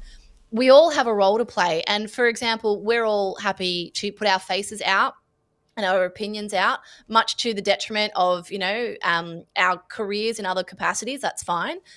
Other people not so, but there's ways that you can be involved as well. And I think a lot of people believe that the only way to get something done is through, you know, through office. You can campaign, you can lead all these organizations that get the attention, because at the end of the day, what that MP is doing is trying to appease the biggest majority to get re-elected. That's when you understand politics, that is all they care about is re-election. So once they get voted in, they'll do a couple of little things to, you know, they'll shake some babies and kiss some hands. And I meant to say that the way I did, just to be funny. And then they, you know, then the next thing they start campaigning for their re-election. So they're not actually achieving a whole lot in their sitting, particularly if it's a federal seat. Yeah. Wow, you just described Babette. Shaking babies, kissing hands. No, not doing anything. Just so, well, Abby, by the way, thanks again for the super chat. But if you do want to see Carly, just now's a good time to plug your podcast and whatever. So Topher Field and I have a podcast called The Oddcast, and you do need a sense of humor to watch us.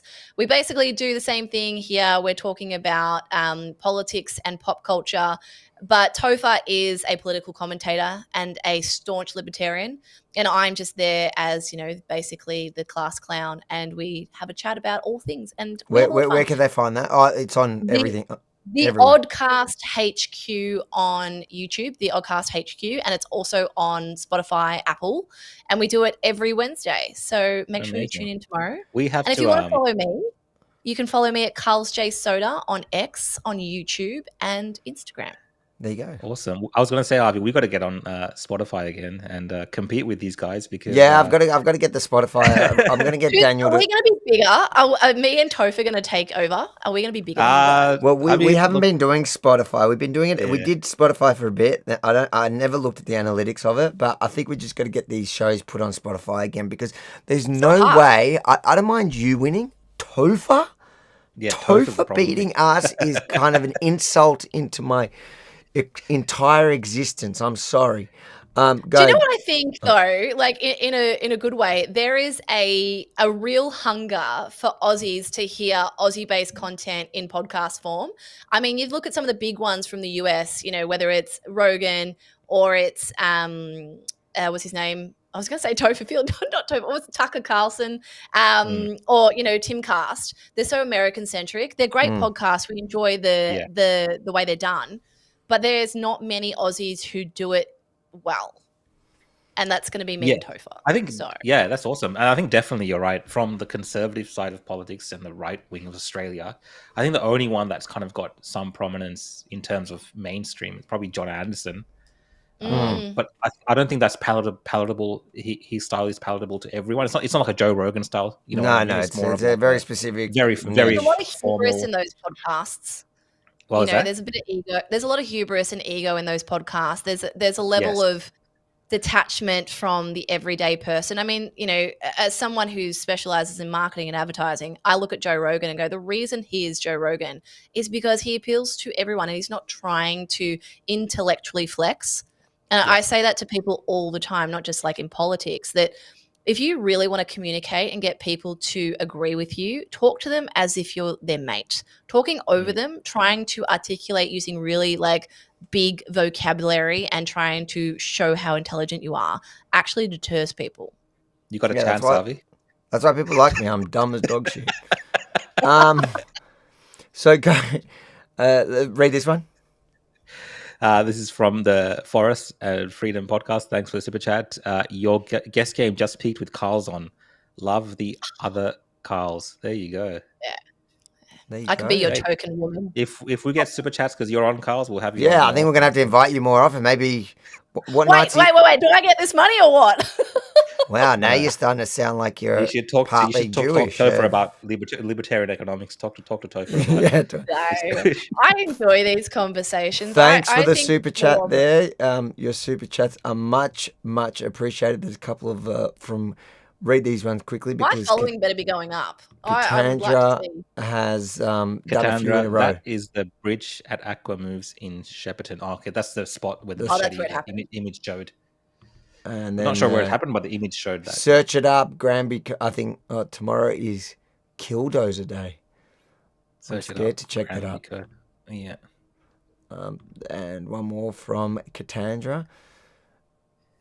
Agree, Carly. We lack Aussie-based content. Yeah, that is true.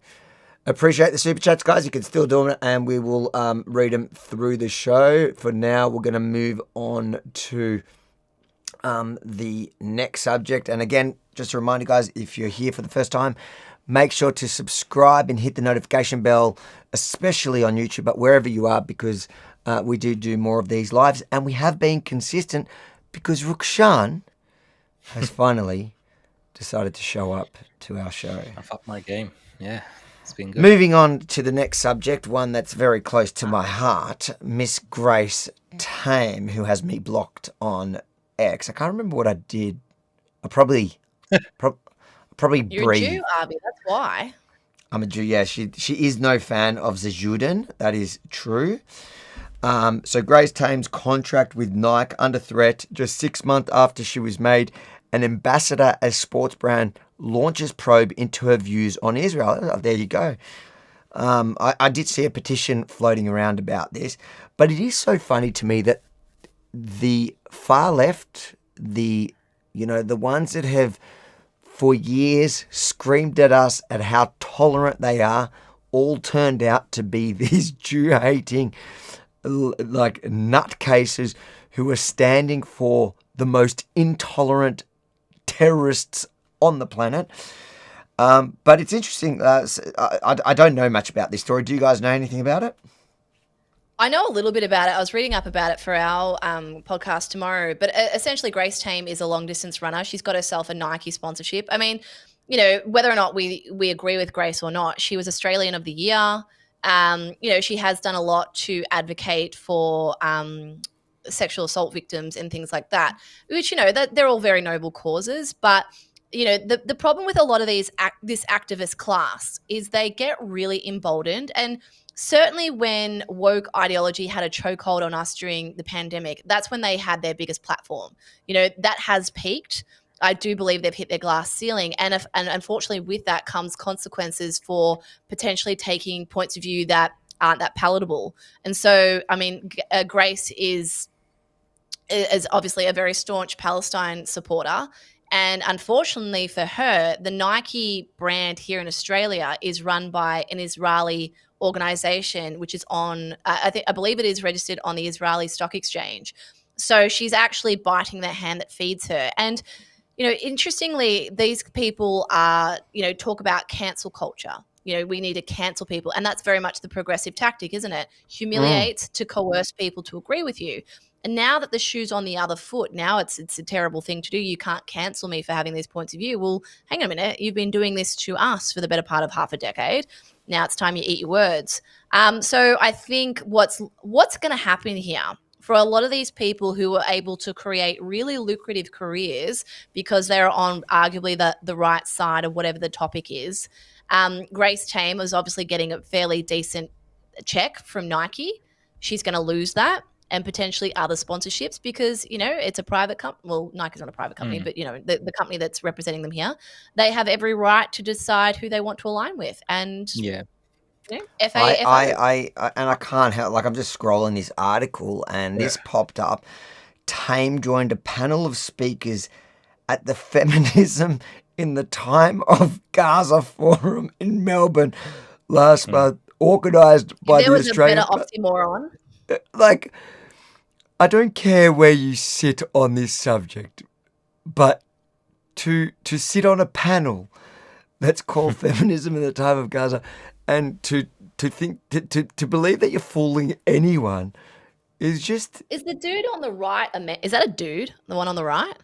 No, that's that's their token Jew. Jordana Silverson, she's like one of those that's one of the Jews that they always point to go, you see, I have Jewish friends. Someone's going to cliff that. I'm going to get in trouble. Yeah, you've just called. Yeah, that's anti-Semitism. But what you guys are saying, I think a lot of these companies are quite flexible in terms of, people that work for them or people that are sponsoring whatever having views on these topics, especially something like, Israel, Gaza. You're seeing a lot of people, different fields, they have their opinion on it. But it's just like you said, some of these activist types like Grace Tame is, yes, she's a sports person, but she's also an activist. She's fully into activism. So they can't help themselves but take it to that extra step and really push the boundaries because it works for them. More attention on what they're doing, obviously. And they I feel like they keep feeling like they have to outdo each other. I think we're going to get to this kind of topic soon where, the activism goes from one thing to the next, and it's like, okay, what do I do next now? Well, that's why the Greens really lost. Push my issue. That's why the Greens lost. Yeah. And Grace is doing the same thing. It comes a point where they're kind of backing themselves up into a corner. So, you're pushing yourself further and further and further. What other points of escalation are there? You have to be outlandish. You've got everyone's attention. Now you have to keep pushing and pushing. And what I find interesting about this whole feminism in the time of Gaza, why are none of these people talking about the Taliban and Afghanistan? Oh, they don't. Now women in... Sorry. Yeah, they never care about this stuff. They only... And I keep having this conversation with people. They don't care about it unless there's Jews involved. And that's what makes them actually anti-Semitic. That's the point. I agree with that. But just for the, 5,875 of you who are watching, please not right now, wait till the podcast is over and, do some more super chats. But after the podcast, please go and Google what's happening in Afghanistan right now. I'm not talking about post-war. I'm talking about what the Taliban is doing to women. Women are now not allowed to speak in public. Women can't have any form of education. They can't show their face. They have to eat at home. This is what actual oppression looks like. And when you understand that, all of these platitudes from the feminists coming out right now just seem completely superficial. 100%. Yeah, no mass protest for that. I don't think I ever saw any mass protest for that. No, and we were intimately involved in that affair as well. With our military involvement in Afghanistan. So you'd think that people here, especially these feminists and stuff, would really want to highlight the plight of the women in Afghanistan, but it's just accepted. Same with Iran. These things are kind of normalized and accepted that that's how they have to live. And they'll make. I've watched some of these debates, and they will actually make arguments for it from a feminist point of view. Like it's so insane. Like it's a choice. It's possible to do this. Yeah, it's possible to do this. So they kind of come up with these things. Whereas in I this don't have instance, the patience. So this I'm instance, noticing all the comments talking about, because Grace Tame, obviously one of the things that this week she was posting about is Greta's voyage to Gaza. that's what I meant. Like they got to keep outdoing. Like this is probably the perfect example of activism to the next level. Who better to solve a millennia-old conflict than the liberal progressive white woman? Honestly, I mean, who better? She solved climate change when she was a kid. So I guess this is the next I am big deal. currently standing on the Madeleine, the ship that on Sunday, June 1st, will attempt to again sail towards Gaza and to try to break the siege and open up a humanitarian corridor by delivering aid like food and medical supplies. The last time we attempted this, about a month ago, the boat Conscience that we were about to board, just a couple of hours before we were planning to board and set sail, it got bombed twice, and all evidence suggests that it was Israel who did it. Oh my God. So now we are here in Catania, outside of Sicily, to try to continue our mission to try again. Because currently we are watching a systematic starvation of 2 million people, a live stream genocide, and the world's silence is deadly. That is why we have to keep trying everything we can, even if the odds are against us, to try to protest and do everything we can to stand against Israel's atrocities and war crimes, and to support and stand in solidarity with the people of Palestine. So keep your eyes on deck, continue flooding the streets, organize, boycott, and do everything in your power to stand for Palestine. It is So- just It's so I mean, look, unstoppable, man. that's probably like in terms of the things you used to advocate for before, which is climate change. There's probably a bit more realism involved in this issue as opposed to climate change. But you're seeing very similar messaging. It's almost like she's just taken one thing and switched to another. and it's just buzzword after buzzword after buzzword. That's like, I'm laughing not at the pain and Probably the suffering of correct term, people. buzzwords. It's you're laughing at this live stream genocide, the systematic starvation. It's like all these things that they all, like, guys, how cringe can you be? Like, let's pretend that that's all true. What's your little voyage gonna do? How much humanitarian aid do you have in that boat already, even if you got in?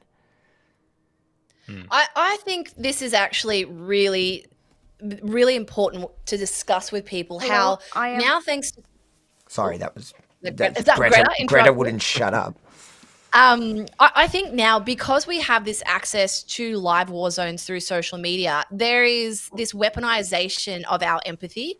Like, don't get me wrong, I've seen some of these images, and I don't know what to do with it. I don't know what to think. It's horrible seeing a civilian suffer. It doesn't matter. I don't care who they are, where they are. I don't see a child suffer. But what we're doing is we're weaponizing this empathy to push ideological things here. And I'm not having a say on either side of the conflict. What I'm saying is people like Greta are using this to weaponize people and try and get a result that she herself doesn't understand the consequence of either. I mean, Greta is aligned with being that 12-year-old who told the adults that, you're robbing my future. She's also the person that said, what was it, 2025, that we were going to be dead? Exactly. It's just a constant hyperbole. And again, I come back to my argument I made before, that if you keep pushing this thing, you're not actually going to get people to side with you. You're pushing people away. The Palestine protests, the constant warmongering, the constant shoving it in our faces is not actually having the impact we think it is, And I just find Greta going and inserting herself in this argument, it's narcissistic. She sees herself as some kind of prophet. I'm convinced. I actually personally believe that Israel should let her in. And then they'll get a reality check of what Gaza is for loony lefties. Give her a tour.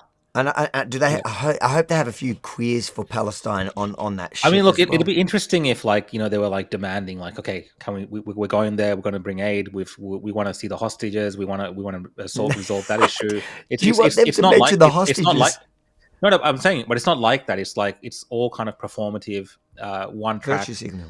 And it doesn't have to be like that. And, it tells you a great deal about what's happening in the world today. Something like climate change, as a performative activist for Greta Thunberg, it's not getting that much attention now. Today, if you want to be an activist, the number one issue, if you want to be like an activist, is Israel and Gaza. No matter where you live in the world, like that becomes this number one topic. So she's really cottoned onto that. And now she's kind of becoming she's using her prominence, her position, some people will say for good, but she's using that also as a vehicle for her own image and portrayal of her by, getting this boat going there. And like you said, how much aid is there? Like, we know so much aid goes into the country from the US and other parts who are helping Gaza that gets taken by Hamas and used. So is she going to make sure that Hamas don't take this as well and not have it from the people? And we've seen the videos of people in Gaza complaining about this very issue, and people being shot out at food storage areas trying to take the food because the Hamas won't let them. So these are things that these activists are not addressing. So there's no balance there in terms of their activism, and they're trying to push a certain narrative. And it's very obvious. It's just like climate change. They're pushing one particular view. They ignore the science on the other side. And, Greta's someone that's used to lying about what's happening in the world. So, there's not the greatest role models for this particular issue, I don't think. What they're also doing is simplifying war and putting it to a point where your average civilian, and that's what Greta is. She's not particularly military focused. She's just a civilian who's inserting herself into a war zone to try and negotiate something that people who understand both foreign geopolitical issues and the heavy nuance in this topic, Greta thinks she can solve it. And then, this extra this publicity that she's getting, it's going all over social media. People are honestly looking at her like, yes, she's the second coming of Jesus Christ. She's going to go in there and solve it. It's basically simplifying this issue. That really worries me. Is it going to set a precedent where other people, we saw it with the guy, the Aussie school teacher who went to Ukraine to fight, and then he got captured by Russia. And now all of a sudden the realities of war have become really real for him. He's now a prisoner of war. I don't want anything bad to happen to Greta. I think, I need to be clear in saying that. But the chances of something terrible happening to Greta are very real. Whether she is killed by accident, as in, there's shrapnel that flies off, or, at worst she's attacked or she's kidnapped. This is very real. And I think just simplifying it like this is actually to the detriment of the cause itself. Someone does make a good point. Hamas is running out of leaders. Maybe she wants to apply for the gig.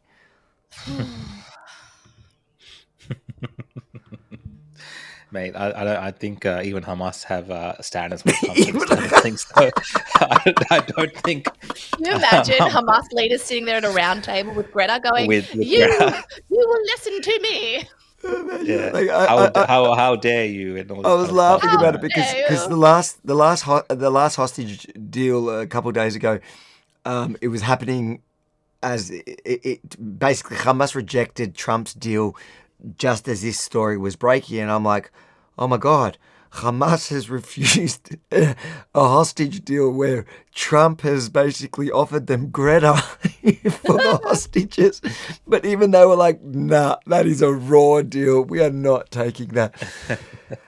Super chat there for you, Rukshan, from our good friend. Katandra, yeah. Thank you, Katandra, again. When I run as a candidate, I have an AI image of Jacinta Allen crying like baby, and I hope it goes viral. So that touches on an important point about how sophisticated AI is becoming, and it's very hard to tell now. Like these images of politicians and stuff that people put up, it's hard to distinguish. I know, and I think we're going to have a lot of how the Trumpets and Patriots claim they got hacked. I think we're going to see a lot more of that. That's AI. I swear by that. That wasn't real. Macron did when he got smacked. Yeah, he said it was.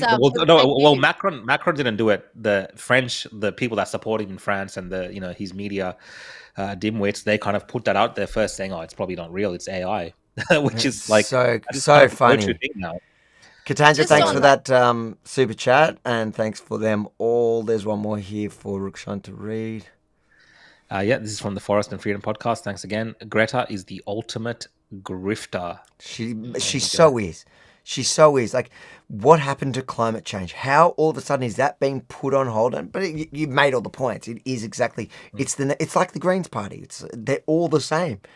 And the funny thing is, all these people also share the rest of the political worldview, which is anti-Australian, anti-the West. We're the colonizers here as well. Like everything, I've made this point a few times. Like all the things that Grace Tame says about Australia and us being a colonizer who, you know, a British colony that owes everything. We should be ashamed for our white privilege. And all that nonsense is the same arguments she makes about Israel, or she supports Greta making about Israel. It's the same thing. And people need to wake up, you know, to who they're supporting and the ideals and the ideas that they're supporting. Because really, if in this case, for some reason, you're convinced that they're right, well, these people, they're not going to stop with Israel. In fact, they started with Australia. Grace Tame has never spoken about Israel till now. It's always about how evil Australia is and how bad we are as a you know, an oppressive nation to the Indigenous people. They like to rewrite history too. They like to grab history and try and confuse it and twist the words and be like, well, actually this happened. We see that a lot in the US, but over here, when you talk about the colonization of Australia, yes, the British came here, they colonized it, but they also brought over convicts, a whole bunch of people who didn't want to be shoved to the end of the world. So a lot of our ancestors are here against their will. They didn't want to be here. So True.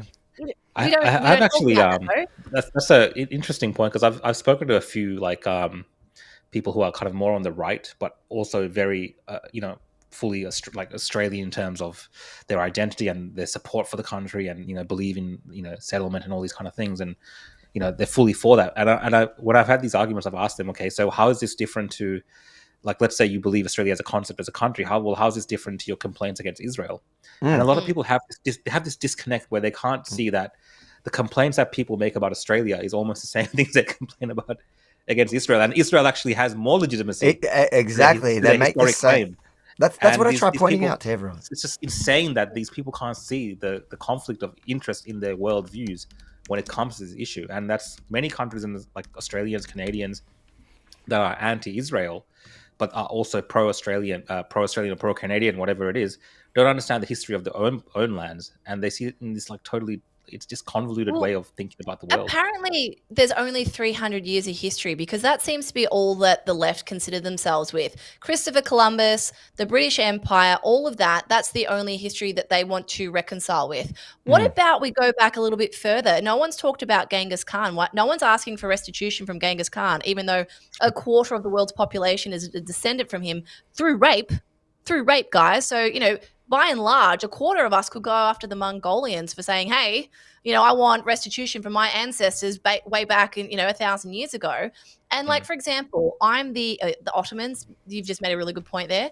I'm Scandinavian. My ancestry is the Vikings. We all know what the Vikings did. Do I, like, by and large, am I some kind of like terrible criminal that has to pay reparations for what my Viking ancestors done?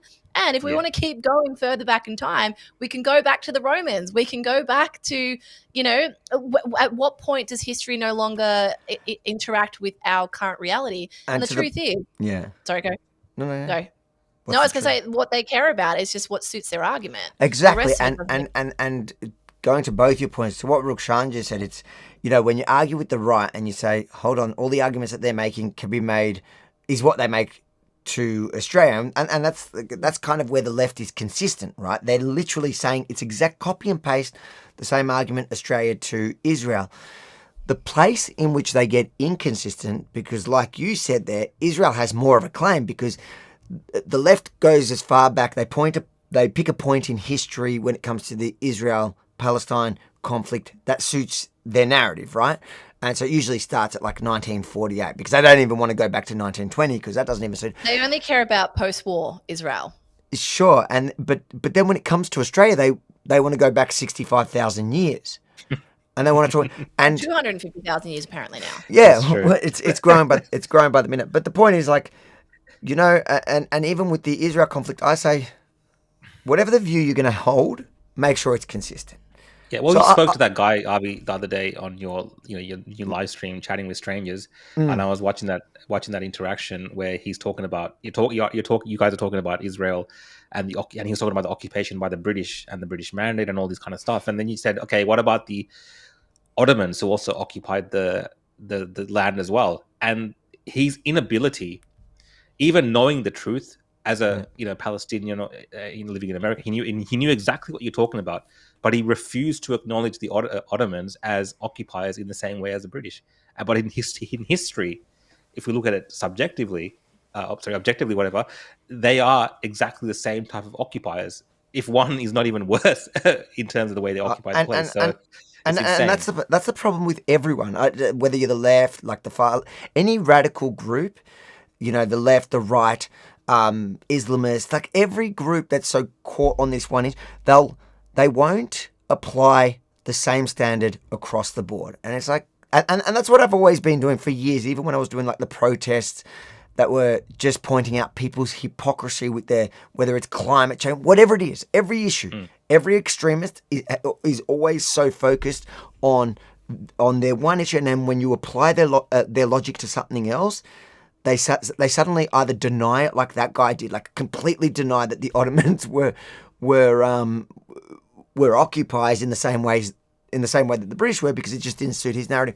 And just in the same way that the left can't recognise the history of thousands of years for Jews in Israel, but they can recognise thousands of years in Australia. Or the right can't recognise that if you're going to stand for the fact that we conquered Australia, so then you should be able to apply that to Israel. Israel managed to conquer Israel, the modern day of Israel, so you should be able to apply that logic there.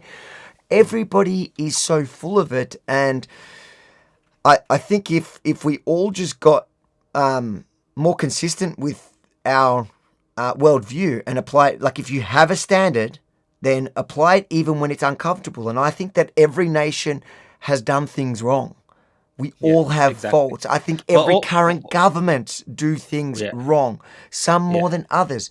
But if you're going to sit there and tell me that you have the perfect history and the perfect government, and you've never done anything wrong, and that your claim is absolute on everything and nobody, then you're lying, either just to me or to yourself as well. No, definitely agree. And that's the thing, like a lot of the governments in these countries involved in chastising Israel, for instance, at the moment, they themselves, like you said, have this sordid history of the same exact type of thing. They're accused, if what they're saying is 100% accurate, of the exact same thing, even more horrific. And they justify that history. So even if you look at Americans, they justify the history of slavery to an extent as a part of their past. But this is a new country and this is how we live now. And mind you, I do think everyone should own a Sri Lankan. but the point is, like, other countries are allowed to. These countries like the US, for instance, and I see this complaint all the time from people in the Middle East and parts of Asia when the US gets involved in their foreign affairs. Is like, your country had a civil war and you celebrate like the American Civil War is celebrated as a moment of unification for the nation. Like their great fight amongst themselves is celebrated. As soon as some other country around the world has this civil conflict, the Americans are like, well, you can't do that. You can't sort out disputes this way.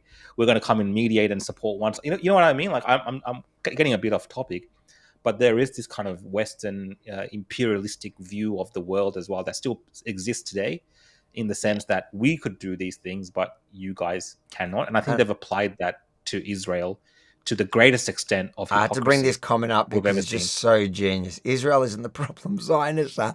That's like saying Australia isn't the problem, Australians are. Like, this is like the conversation around Israel-Palestine has, no matter which side of the political spectrum you are, where if you're on the extreme end of any of it, you come and you say dumb stuff like that because you can't actually reconcile what we're talking about. You have a worldview about your existence here in Australia, and you cannot apply that to Israel. So then you say something dumb like that. God bless you, Marsha. Anyways, let's pivot to something completely different.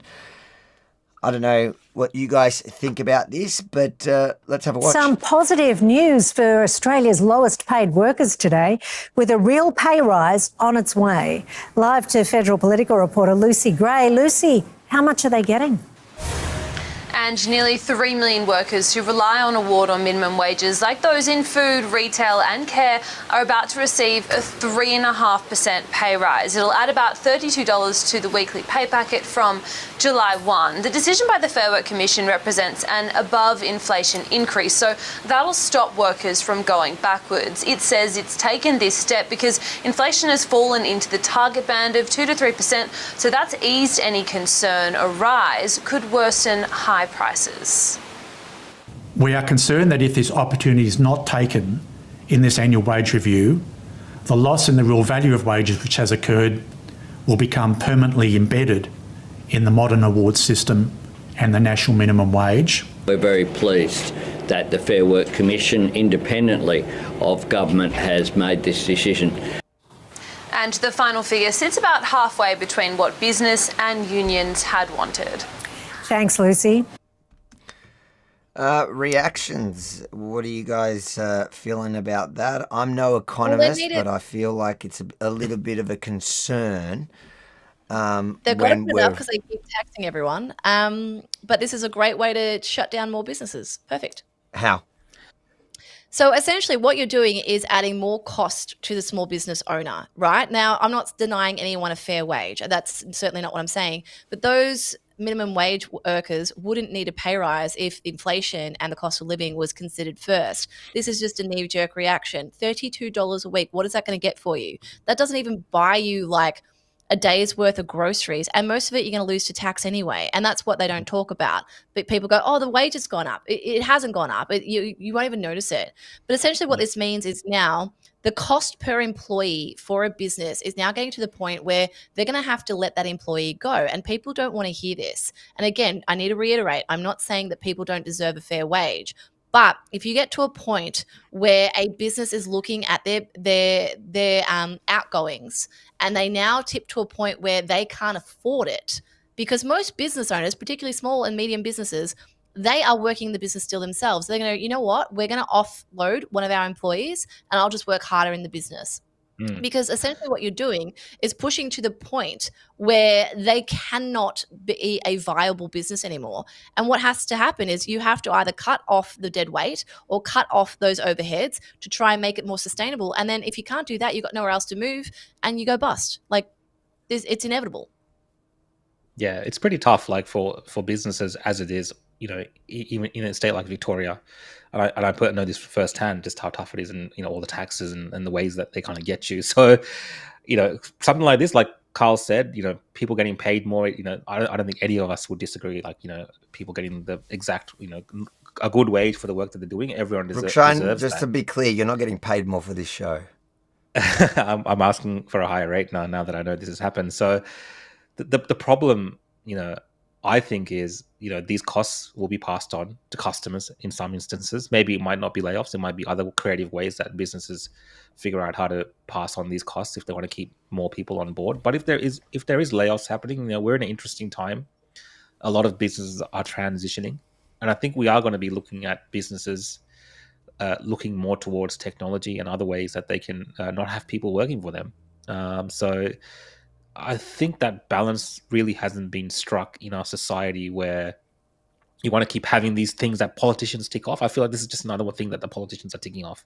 We gave you a wage increase, but like you said, $32 extra a week, what's that really going to do when everything else goes up, right? So these tick box things that they say for during election time, you know, we put wages, real world wages went up.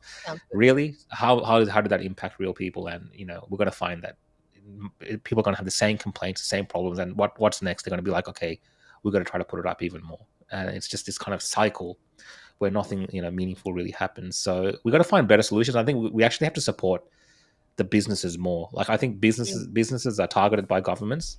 They're seen as this kind of you know, endless money pit that they can take from, and it's really hurting businesses. I think if you support businesses, you will find that they'll support their workers and you know, have more jobs available for people as well, because it just kind of creates that incentive. I remember post-COVID, like I had a massive staff. Somebody's asking if you do weddings still. No, like are you doing wedding videos again, mate? So like, post, before COVID, we had like a big business. We had like 20 something people, contractors that would do weddings and stuff like this. But afterwards, like the whole state kind of went downhill, and we've really cut back on that. So I imagine like many businesses and people are going through this kind of restructuring in Australia, in Victoria especially, just to survive. And it's just so crap how so disincentivized it is to be a business owner, because at the end of the day, it's the businesses that employ these people. It's not the government that's giving people work and jobs, in that sector. So I think, you really have to look after the businesses as much as you look after workers. I think the other thing here is like, small business owners or business owners in general are demonized because, apparently we're all flush with cash. What people fail to recognize is all of the new taxes that are now adding to the overheads of your average business. All of this land tax increase. Most people are renting their commercial properties. The landlord of that commercial property is not paying those extra land tax. It's been passed on to the tenant. Same with all the rises in utilities. We've just had, like the last week, utilities are going up again, electricity is going up again. You think about, what was that? You guys will probably be familiar with the story. It was the guy who runs, I think it's the sandblasting business, and his land tax has gone from 8,000 10 years ago to $250,000 now, and he's just expected to absorb that. That's an insane increase of money, and that's just one tax. Land tax for that property. Then you add on to that all the extra taxes associated with having employees. Add on to that all the red tape, all of the difficulty that the government regulation that they put in to make things safe or to make it compliant. All of the extra stuff. That's where all the money goes. People think that and I see this often with my work, and Rukshan, I'm sure you're familiar with this too. I'll send out an invoice for, say $5,000, and people assume that's $5,000 in my pocket. What people don't recognize is that my business, yes, it's not some massive business, but it has plenty of overheads that I have to cover each month just to be able to open the doors. You've got depreciation on your assets. You've got to buy things. You've got subscriptions. And the problem is, I can't remember the exact number. If you guys know it, please interrupt me. But I believe our public workforce is now, the government is the biggest employer in the country, right? So you've got to think, most people are in very cushy positions. So they look at that small business owner and go, well, hang on a minute. My cost of living crisis is hurting me. You can discount me because you're the business. That's the attitude. And I've seen this a lot recently. I've had someone just a week ago come to me and try and bargain me down on prices because, their electricity bills are going up and things like that. And these people work for the government. And I was like, hang on a minute. So your bills are going up. That would mean my bills are going up. We live in the same country, but and that's the point I'm making, that there's a massive disconnect there between those who work in the public service and those of us who are solo entrepreneurs or, small businesses.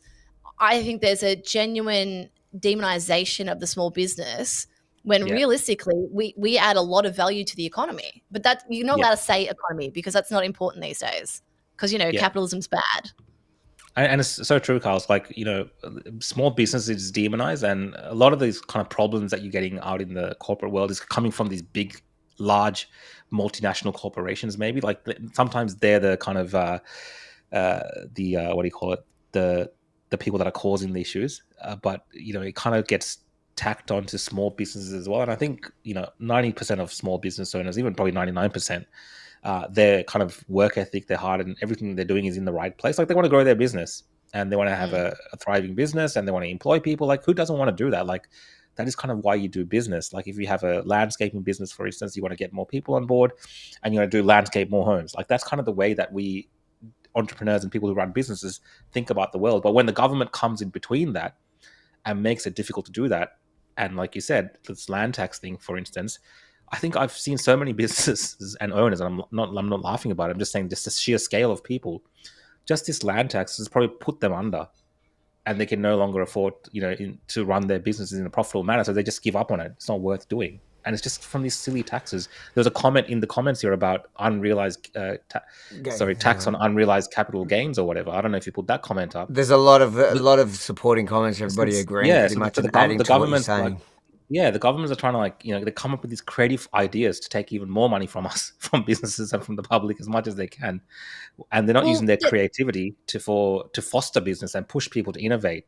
We have no it's like, why would you want to run a business? Sometimes I think in Victoria, like, there's so many hurdles there in front of you that it's so disincentivized to want to be in that field that no wonder businesses are going under. You're touching on what I was about to say, Rukshan, which is it's actually de-incentivizing people, and people are going to leave the country. Like, people aren't going to want to stop being entrepreneurs. They're just going to go seek other avenues to do it.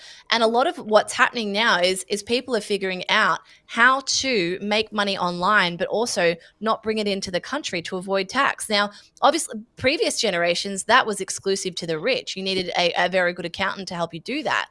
Nowadays, with everything being decentralized, there's ways of navigating that. And so what you're going to see is a lot of the talent is going to leave this country. They are going to go other ways to do it. And that doesn't help Australia. At the end of the day, how many people are on NDIS? Is it like 20% of the country? And then we have Medicare, we have, Centrelink, or you have the pension. All of these government-run initiatives that require our taxes to fund them. We also have a population decline, and people aren't looking further than past their nose. So they're saying, I want more money today, give me money, government. But what they don't realize is that at the end of the day, you are pushing away people who are currently funding it. People are going to leave. And a lot of the migrants that we're bringing in and a lot of the new people that we're giving in are getting all these incentives. And unfortunately, they keep talking about the skill shortage. Those skill shortages aren't being filled. Unfortunately, a lot of people that could solve a lot of these problems are going to other places where they're not going to get taxed into oblivion.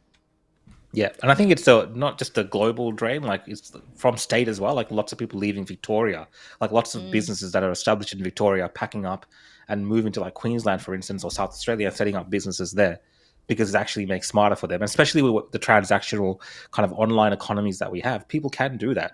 You can take your business out of state, go to a state in Australia that's more, doesn't have tax you as much, for instance, and set up there and run your business from there. So people are looking at these options, and I think Victoria is suffering the most, and then of course Australia as a country is suffering. And I don't think we've heard really any kind of real solutions from our politicians besides like the tick box stuff, which is like this wage increase, and then the creative ideas like this, taxing your unrealized capital gain and crap like this. So where does it stop? They'll just keep finding more and more ways to take more of your money, and they'll try to sell it to you in this kind of flowery language to help other people. That's why they're doing it, to increase all this kind of stuff. And really, we're just going down this barrel of become this kind of welfare dependent group of people who are so dependent on government for everything that society just declines. And put in with that mass immigration, violence on the streets, these thugs running around. Yeah, you need Toph to come on and talk about Venezuela. Toph loves to talk about Venezuela. He loves to talk about Venezuela. The comments have been interesting in that one. There's been literally people just adding to what you're saying there.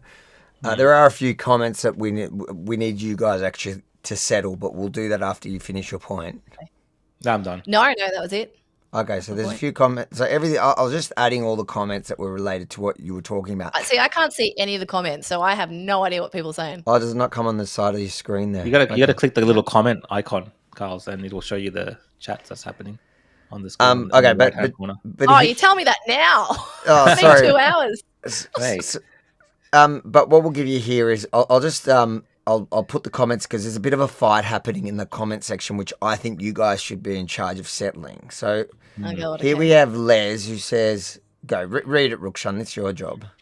Les, Avi, you are bot funny at all. I'm saying not funny at all. Stop trying to be a comedian.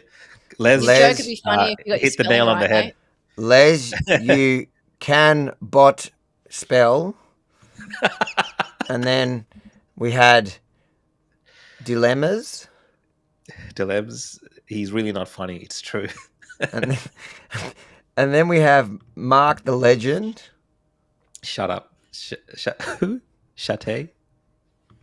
And then we had Les. Mark. Oh, they're arguing amongst themselves. Mark W is probably Avi. And then we had Les saying he's not Avi. Mark W. I'm sure Avi would be delighted to have someone book his comedy gigs. You should apply. So I just want to say, firstly, first to settle it, am I funny, Carly? Are you funny? You're funny to look at. I think just because I went through all that, that makes me funny, so it proves it. And I'm not him. Rukshan, am I funny? Look, You're funny with a few drinks under your belt, Avi. Yeah, there's a comedic aspect to you that is not really like like a stand-up comedian type funny. It's hard to describe what it is. I mean, some people would find it not funny at all, but I think if they kind of know you a little bit more and spend a bit of time with you, they'd find these things funny. Maybe that's why there's a bit of disconnect between people. Maybe you're finding this. Listen, hold on. You're blowing this out of proportion. It's one person. I picked up on the fight. They had somebody else backing up from their troll account. I understand what they're saying. I understand what they're saying. Listen, I am funny. I think I'm funny. I giggle at myself. That's all that matters. I know what you're trying to say. You're trying to say I'm a joke. That's not what we're talking about. Different thing. Read the super chat. Thanks, Katandra. I love hearing Topher talk about Venezuela. Oh God, don't encourage him. Yeah. We'll do a whole episode on Venezuela with Topher at some point. It looks like we're going to have to bring Carly back. No, you can go watch the podcast. That's what you can do. We can watch it. You know what we'll do is we'll just restream the podcast and run the comments. The super chats on outro. Okay. Thank you to everyone who's, we have all the comments here of people saying how funny I am. I just want to point it out. Look, there's so many of them. I don't want to have to bring them all up, so I'm just not going to do it. Let's go on to the final subject that was breaking news as we kind of came on. I don't know if you guys know much about Geert Wilders. This was my post in November of 2023. Yeah. Where Geert Wilders, which is the man in the middle, had won like an insane, it looked like he was about to be, that he was going to become the Prime Minister. So to put it in it's the Netherlands, I think. Yeah. That's embarrassing. It's the Netherlands. I'm pretty Yes, I believe it is, man. It is. The Netherlands, yeah. That was a photo of me with him years ago, probably 8 years ago. But the reason why it's so crazy is because he was like the Pauline Hanson, I guess, of the Netherlands. He was considered the far right, never going to have a real chance at anything but potentially balance of power. But in November of 2023, he won so much that it looked like he would, if it was any other party, he would be the Prime Minister. But the problem was he couldn't really form a government because nobody, both on the right and the left, it's a bit like if Pauline Hanson had won enough seats to almost form government, but no one would form a government. So they ended up forming a coalition, which today he has he's left. So the government has collapsed. Let's watch a quick 2 minutes of some Bloomberg breakdown of it, and then get your reaction. We have these headlines telling us that he's left the coalition. The coalition has collapsed then. So what's the latest detail?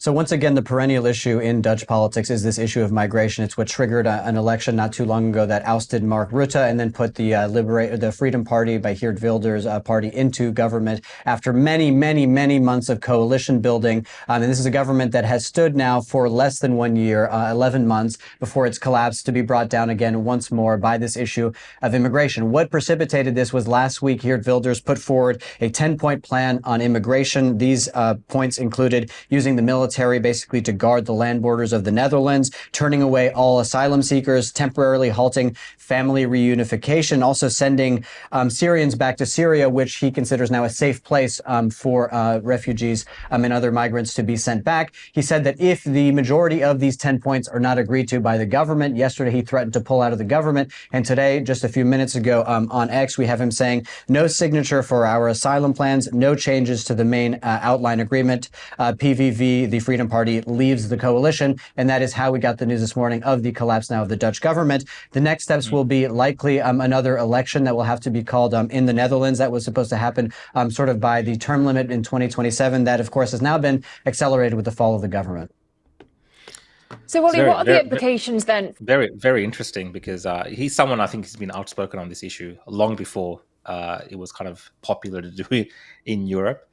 And maybe he might be seeing that, reading the tea leaves and seeing it might be better for him to go this alone and maybe potentially pick up more in a future election. Because what we're seeing, even in like countries like UK, we've got Keir Starmer talking more about immigration and the issues related to that. So I think population groups within these countries and Netherlands and these kind of Scandinavian countries who are dealing with the impacts of mass migration, asylum seekers, from these war zones, and almost like kind of like what we saw at the southern border at one instance, just all these kind of people coming in like a horde into their countries and really changing society in a negative manner. Is really It's interesting to say that because he's done it. If you look at the timing, as the Polish anti-immigration prime minister, the winner of the election there, was the right-wing kind of isolationist. Probably, I don't know much about him, but I would imagine similar to Gert's kind of worldview. So maybe he looked at what happened in Poland and thought, yeah, I think this is my chance to have another crack at it and potentially win even more. The Netherlands has had a wild couple of years, like much of Europe, but we did see those Amsterdam riots and all that happened earlier this year. So he is somebody that I've followed for a long time now. I don't know if you've followed him for much of that, but he's been consistent. He's stuck. He's stayed on point in his message, and he's never kind of strayed from it. And it was kind of shocking to see him even gain the sort of prominence and power that he did. But I am watching closely what's going to unfold here because they're going to be forced into another election. And will he crash or will he gain even more, forcing a government? Yeah. Europe is in a lot of trouble. I mean, you guys would have seen what's happening in Paris at the moment. And obviously the right-wing party, or the leader of the right-wing party in Paris, was arrested recently, or she's been pushed out so that she can't run. I think that there is a general sentiment. What's her name? She's Marie Le also Pen. really good. Marie Le Pen, that's it. I think there is a real sentiment among Europeans that they hate this European Union open borders policy. And seeing what's happening, and I mean, it's one thing to see it happen in small things. You think about how much history is in Europe, how many beautiful, beautiful generations of people who have built these incredible pieces of architecture and cities, and now we've got people coming in who are just rioting, burning things down. It's just there's always something. There's always some reason that people are out on the streets setting things on fire, throwing Molotov cocktails around. If you were a citizen of these countries, you'd be looking at this going, this is my entire heritage right now that's been destroyed at the hands of the people who we're meant to be welcoming in and giving them a better point of life. I think that for the last few years, it has been impossible to have the conversation that migration is not a good thing, that multiculturalism has been shoved down our throat. And as someone who is incredibly well-traveled, I love nothing more than going to other cultures and experiencing their way of life. But I think forcing us all into this mixing pot and then saying you'll all get together and you'll all accept each other, it's just not possible. I don't think it's possible. And we're seeing that play out right now. And it breaks my heart to see what's happening in France and see what's happening in Poland, in Holland, or like across all these different places. In Ireland, even, in Scotland, in the UK, it's across the board. And I think what you're seeing is it's definitely underground resistance. And obviously, Avi, like Tommy Robinson doing what he's doing, there is a growing sentiment there. I just don't know if it's too early right now to see a massive shift. I definitely think there's a groundswell, but I don't know about that yet. I don't think it's bad enough yet, unfortunately. I hope there's a plan beneath it. I hope it's not just that he pulled out because they didn't get the agreement, but knowing him and following him for that period of time, I know he is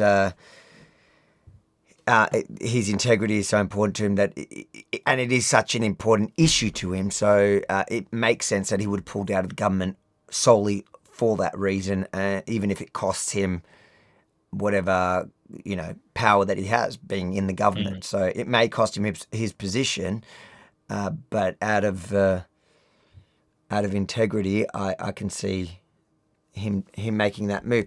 Let's read these couple of super chats there before we end tonight. Chandra, Avi is funny to look at. Here's more money. Jew. Oh, man, you'll take Right. that. The only time you can say anti-Semitic stuff to me is if you pay me. Someone should clip that and put it online. What do we have here? Israel go read that one. Israel needs to find a cleaner solution. Love you guys. I'm not sure what that means, but love you too. Yeah.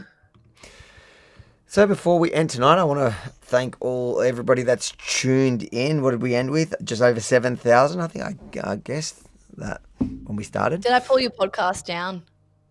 No. People tune out because it's me. No, you didn't. That's probably watching more. That's pretty standard. I think most people usually tune out because Rukshan opens his mouth, or apparently I'm not funny. I don't know. I don't know what it is. But I did notice that you've rolled over a comment where it said that essentially Carl's is carrying this podcast. So I just wanted to make sure people. Where is that one? Hold on, I'm gonna ban that guy. He has a habit of doing that, Carl. Any kind of positive comments about me. And I see so many positive comments that never show up on screen. So funny he's wielding the power there. So he Mate, I am happy for you to take over this role anytime you want. The handling of the comments is the hardest part of this thing. They're pretty tame. I've not seen anything mean yet. Not particularly mean, anyway. Thanks, Dean, for your positivity. Oh no, come on! What do you mean there was nothing mean? There were people saying I'm not funny. Someone said I was a witch, so I'll take it. I'm a witch. Cool, whatever. Ladies and gentlemen, thank you for tuning in tonight. Remember, before we close up, hit that subscribe button, hit the notification bell, no matter what platform you're on, but especially YouTube, because we are doing a lot more lives. I am loving live. I've also started going, I don't have any followers there, but I've started doing live streams on Kick and Twitch because I thought, why not? Let's just feed it through to there. So if you're on those platforms, feel free to throw me a whatever you do there, a follow, a subscribe. I don't even know. I've never actually been on those platforms. Because I'm investing my time into live streams now, I've decided to join it. On that subject, Carly, again, plug all your platforms and everything so that I expect people from here to go and follow Carly because she did carry this episode. She certainly, maybe not as funny as me, but she did a lot more than Rukshan did in this episode. Apparently, I'm a rose between two thorns, so I'll take that. It's very nice, guys. You can follow me I don't know if that's meant personally. to be nice or bad. You have broad shoulders. Broad shoulders. Is that I thought they're saying like you carried the show, but maybe that's Les. That's not very funny. So who knows? That's all right. Can't spell Les. Go on. Follow me on all platforms at Carl's J Soda, CARLZ J Soda, and then follow the Oddcast HQ on YouTube. We have a new episode coming up tomorrow. Yeah, that's it.